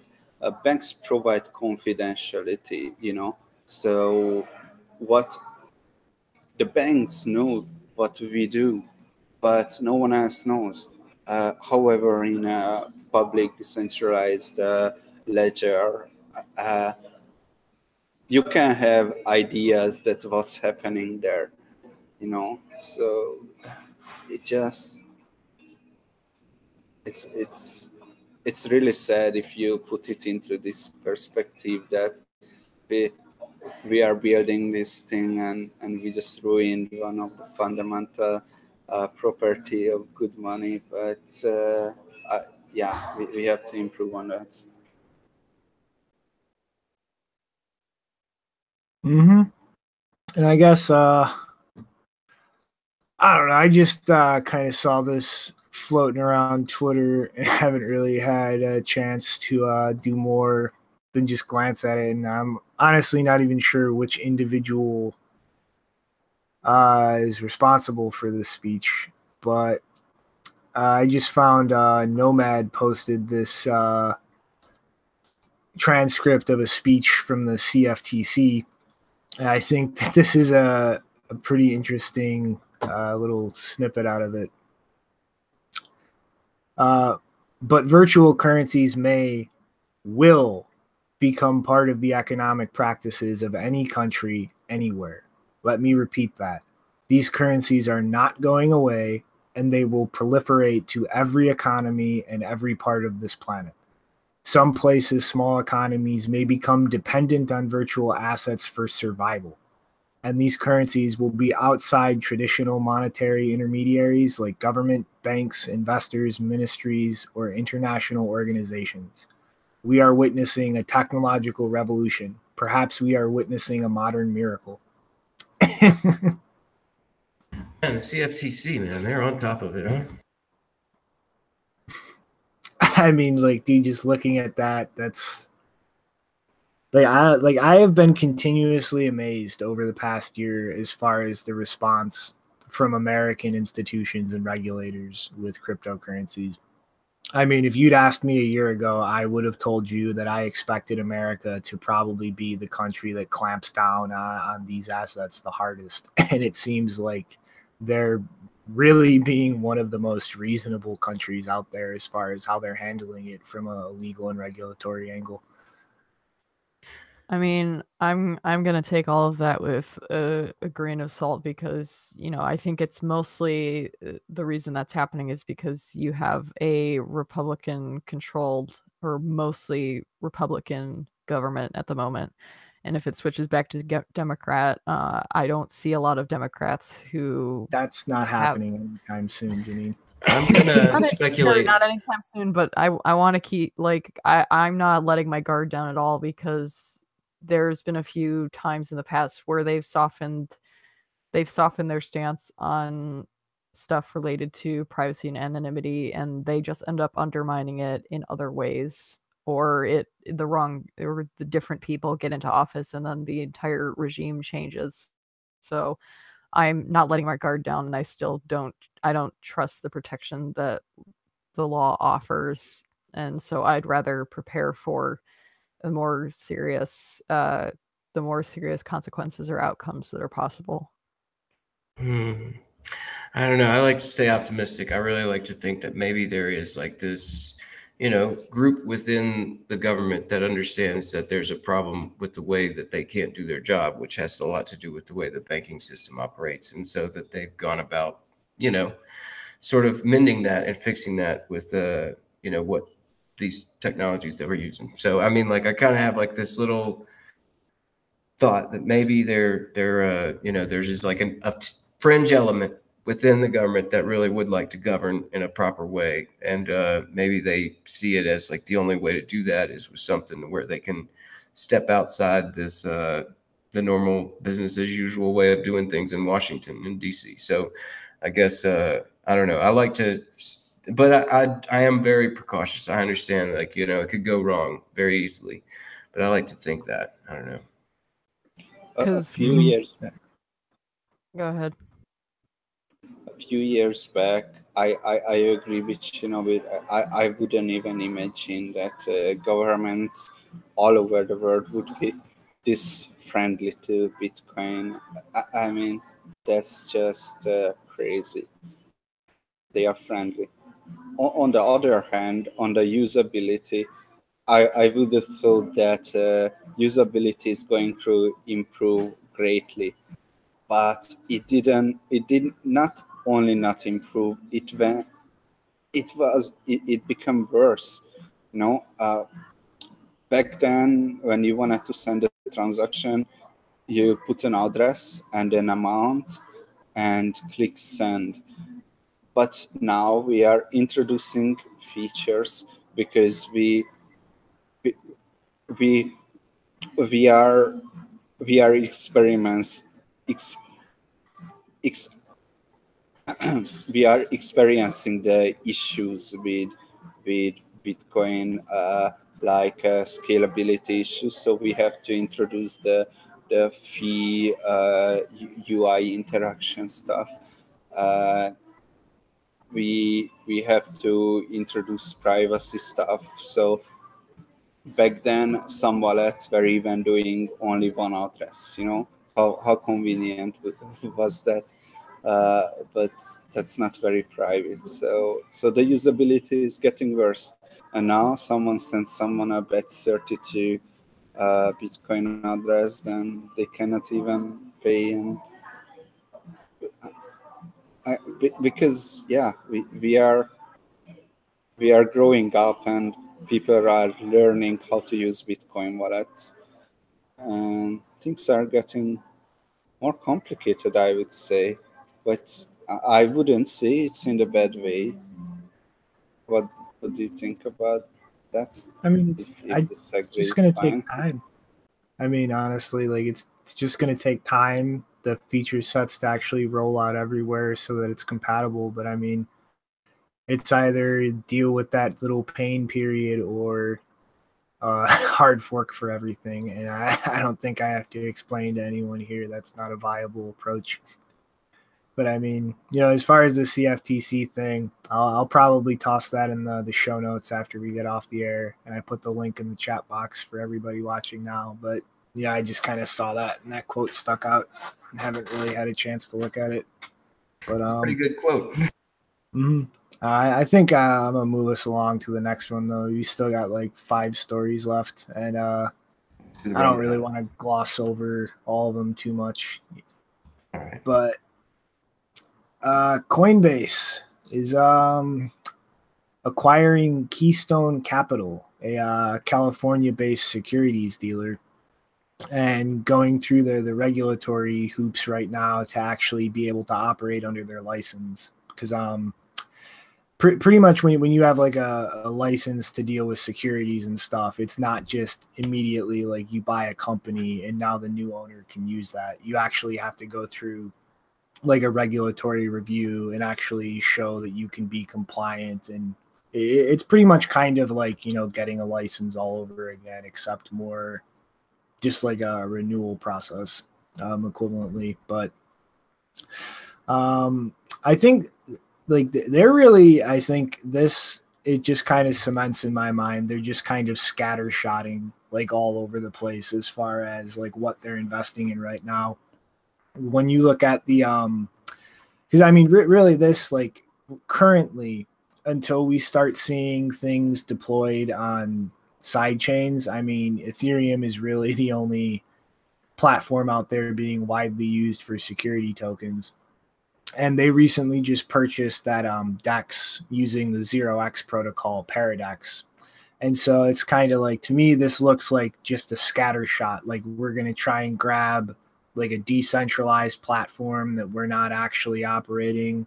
We're going to grab a legitimate like securities broker that we would be directly operating, and kind of just covering like both sides of that base as far as like potential ways to actually allow their customers to gain exposure to securities tokens and try to generate some kind of revenue stream out of that. But I mean, this space is just getting way overcrowded with competition. I mean, you know, I think we've only really talked about him a few times on the show, but like Robinhood is a licensed securities trader. and they've kind of dipped their foot into the Bitcoin space and expanding crypto products state by state as they get licensing. And I mean, obviously, Circle with their Poloniex purchase has been pretty forthright with their plans to kind of go the route of like fully registered and licensed and being able to process securities tokens and stuff like this. But I don't know. I am not really too fond of seeing Coinbase kind of stick its tendrils into every facet of this ecosystem. Yeah, man. You know, I don't have much to say about it either, other than, yeah, you know, they got some competition with Robinhood. You're right about that. And, you know, Coinbase, yeah, they're just going to keep trying to expand, I guess, doing what they're doing, not necessarily the Bitcoin thing. Not too cool.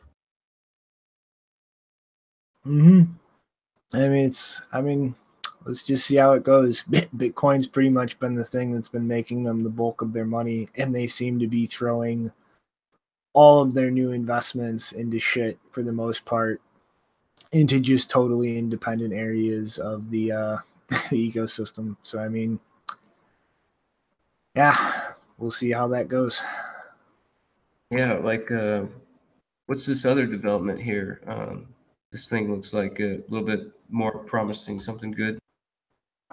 Well, Janine's kind of got a little bit of a little update as far as tax obligations, which is a little inconsistent with past statements, but something that traders especially should, pay attention to and be aware of.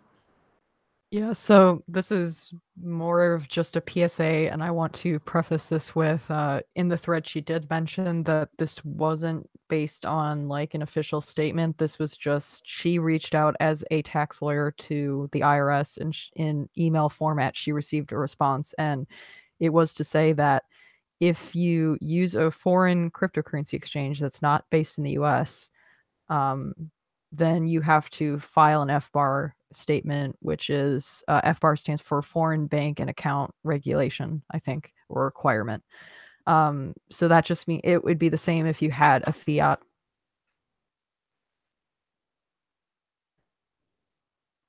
Hello? It would be it would be the same if you had a fiat bank account as well in a foreign bank.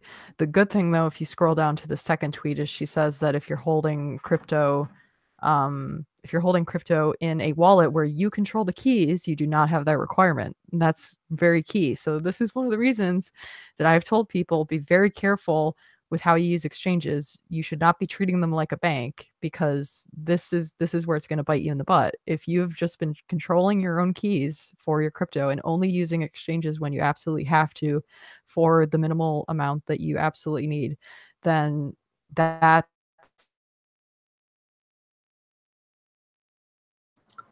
I don't think the IRS wants you warning people, Janine. They keep cutting you off. this is just it's not really a. Oh, sorry, did I got cut off? So this is not. So this isn't really a story. It's more of a PSA that be aware that the IRS kind of changed its position. It's not an official statement. It's just, a response. And so this might be a signal that this is going to be their new standard. So just be aware of that. Mm-hmm. Yeah, it's good. PSA. And I guess to slide along a kind of quick update, a new ETF proposal has been put forward to the SEC. Van Eck Associates Corp and SolidX Partners are throwing an ETF proposal again.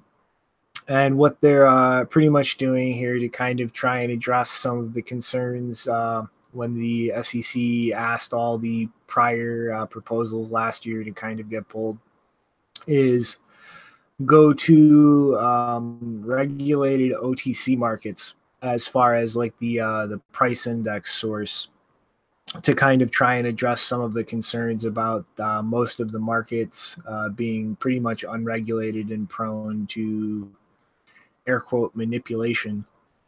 And so, I've kind of been waiting and expecting this, at some point in this year.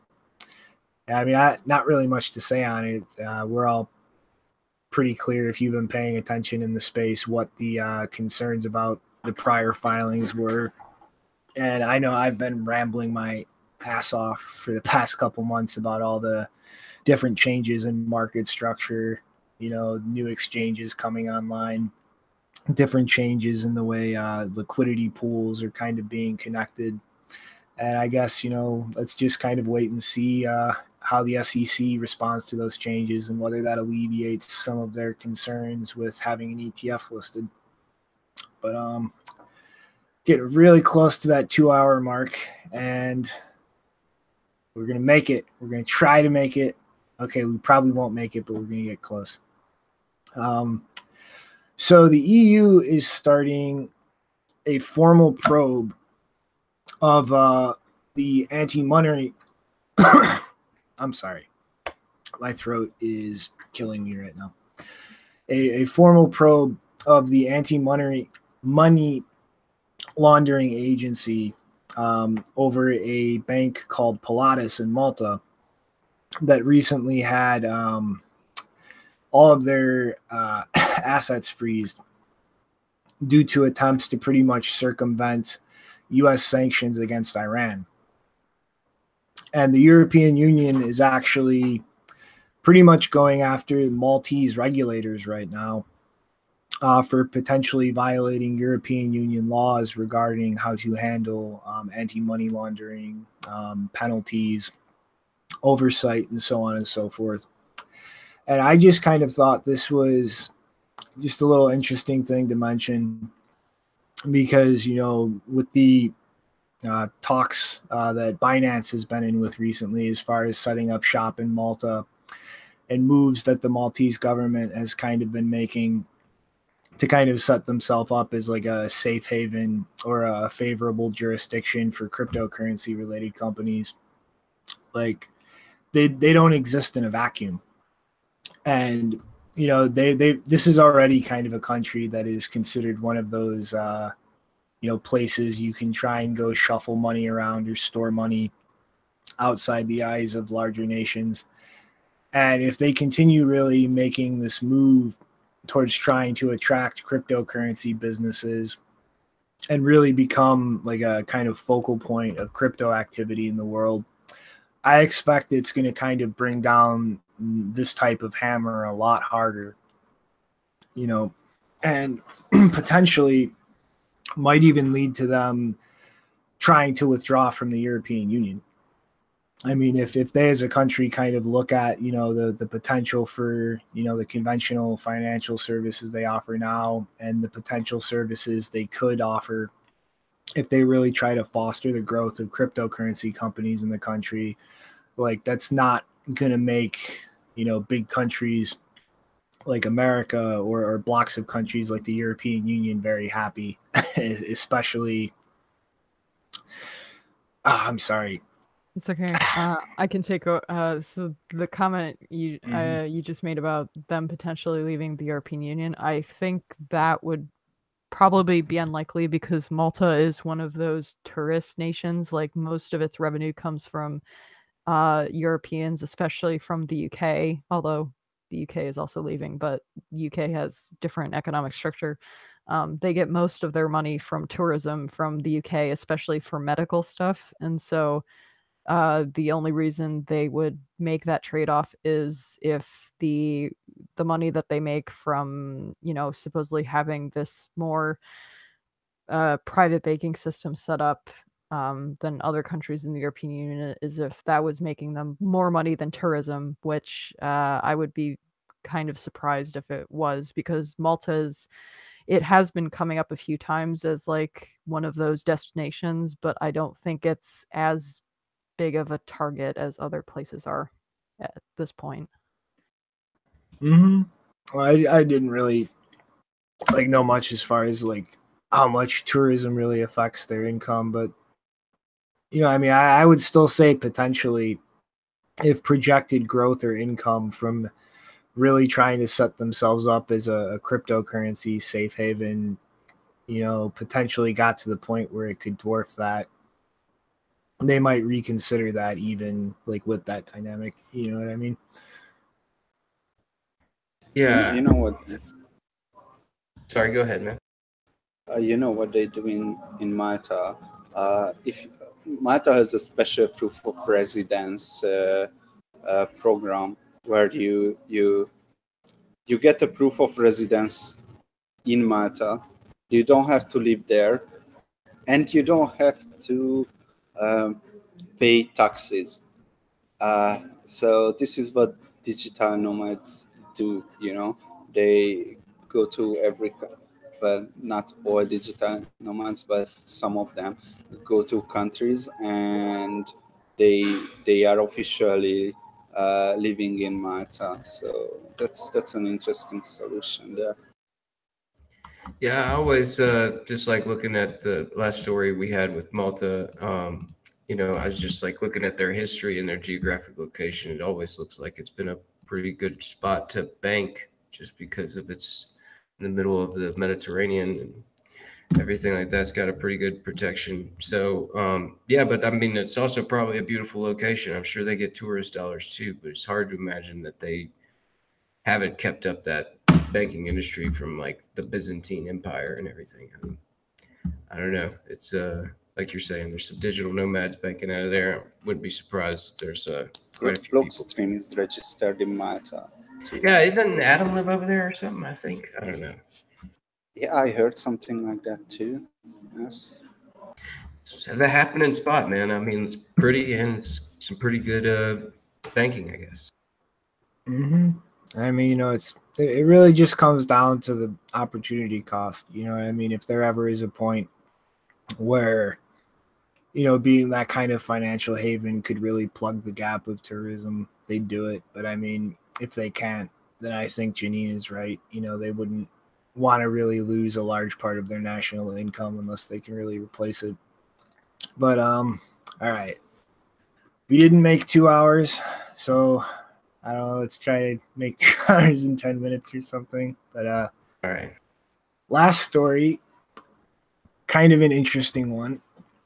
So Obelisk is a company, for those who aren't familiar, don't remember, associated with Siacoin.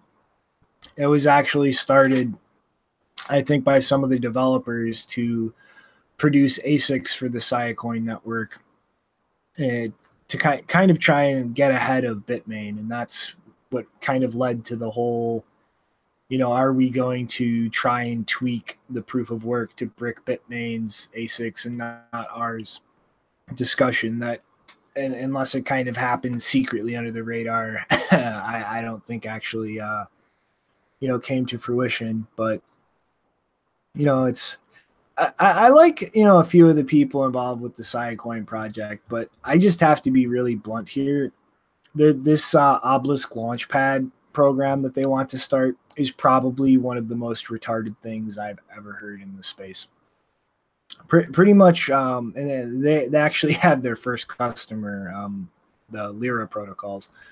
But what they're going to do here is for $10 million, they will design an ASIC-friendly proof of work in secret, do an actual first manufacturing run of these ASICs in secret, and not reveal the proof of work until they've actually completed this run, so that developers can pretty much have a hand in deciding who gets ASICs and how the initial distribution of ASICs occurs in the cryptocurrency, so that they can pretty much stop companies like Bitmain from, just developing ASICs out of nowhere, or opening the risk up of a 51% attack by somebody who's secretly produced ASICs.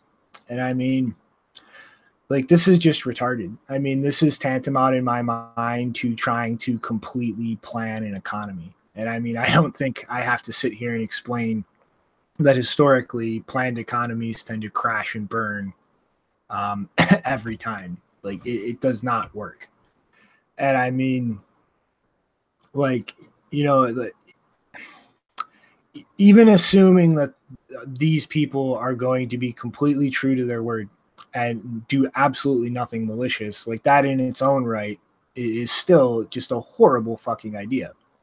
And when you add in the risk that, you know, that they do act maliciously, I mean, you're pretty much talking about having like the first run of ASICs produced before the algorithm is even publicly known.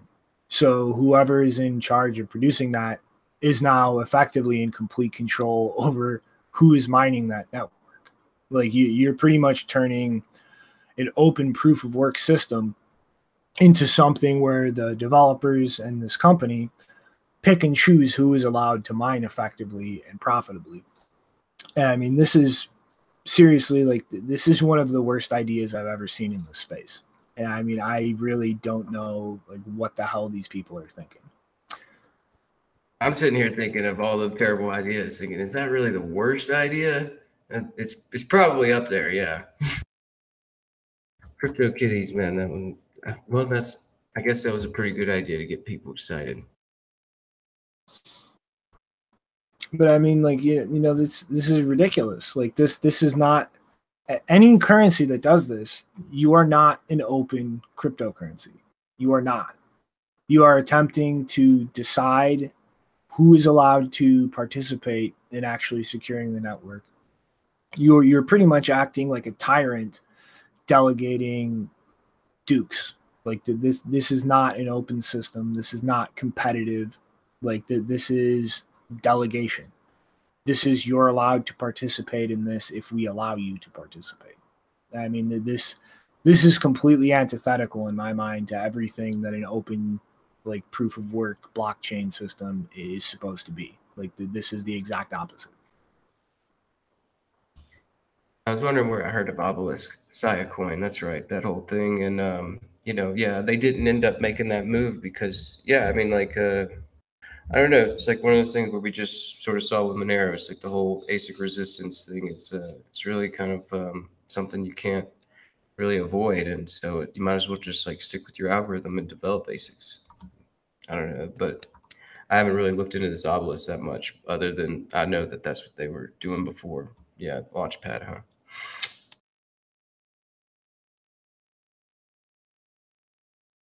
Yeah, but I mean, it's like, you know, no para. You guys got any input on this?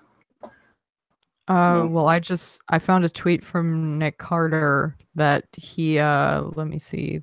I mean, he shared it 2 days ago. But he made a prediction in May. So exactly 1 month ago, he made a prediction that within the next 12 months, we would see a launch of an exotic proof of work type of system by a dev team that has also made ASICs that work exclusively with proof of work. No details of the algorithm will be released until the Genesis block. So, relatively accurate prediction there. Nick? You know, it doesn't really matter how a coin starts out, but matters it what it evolves into. I mean, I'm not excited about Saya coin in the slightest. It just I don't think it's such a bad thing. Bitcoin started out as a centralized coin with 1 or 2 miners for years. But I mean, like, it was completely open.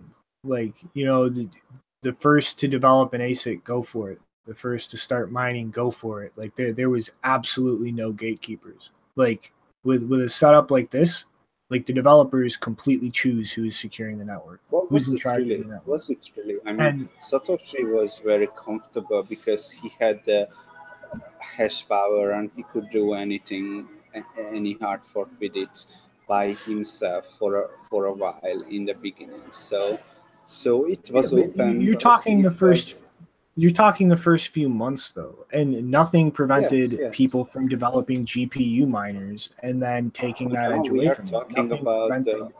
We are talking about not even the first few months. It didn't even launch yet, you know.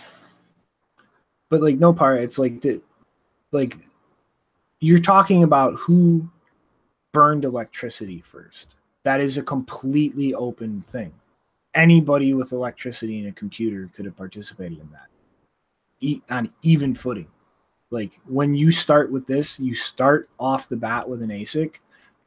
Nobody can compete profitably in your network unless you let them. Like, it is completely gated and completely controlled.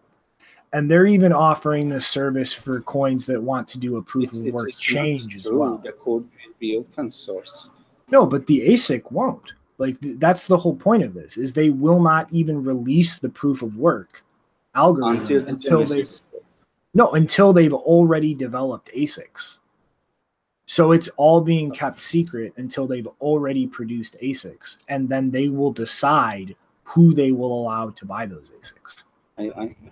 I'm not sure was that what you read? Wasn't it? Yeah. That's until the Genesis book. So it's a not launched coin yet. Well, no, that was Nick's. That was Nick's prediction, but like this is literally a product to develop an ASIC in secret, and then not release the proof of work until the ASIC is already built. And I mean, this is one of the worst fucking ideas regarding mining I've heard in this ecosystem. Like, you're just starting it off. But like, but like, it's like, I don't know, like, this is just a horrible fucking idea, and like, I just see this, like, this is going to be abused. I can see no way around this being completely abused. I mean, like, what's to stop somebody from throwing up $10 million, developing this, having a bunch of front companies or front people buy all of the ASICs, and then they're just, you have one group mining all of it and then dumping it. And then, hey, what's to stop somebody from doing this, making a bunch of money, and then crying, oh, somebody else did this and it's centralized now, we need to change the proof of work and do it again. Like this is just asking for people to abuse this model, to just find a new way to just scam people and print money out of thin air. Yeah, I don't know. It's like the whole ASIC development, ASIC, ASIC mining, for sure that's something that's, I was just thinking, it's like, we just saw, like, Monero's, fork where it turned into 5, and, the old chain is still being mined. It's been, as far as ASIC development and coins go, I think that's still, we're still seeing that all play out. And I don't know, it just seems kind of crazy to me that you could develop an ASIC and a coin and an algo and everything and release it at once. And I don't know. To me, that's like, it's like maybe they're just trying to figure out new ways to do things. But I mean, I don't know. I think the game's already up on, like, trying to avoid ASICs or trying to hide an algorithm and trying to still keep it a functional incentive structure for an ecosystem. I mean, like, I don't know. It seems like a lot of collusion.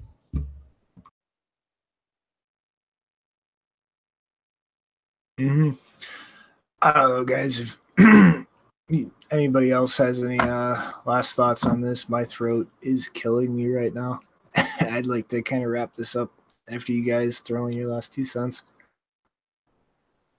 Don't buy Bitcoin because it's gonna crash.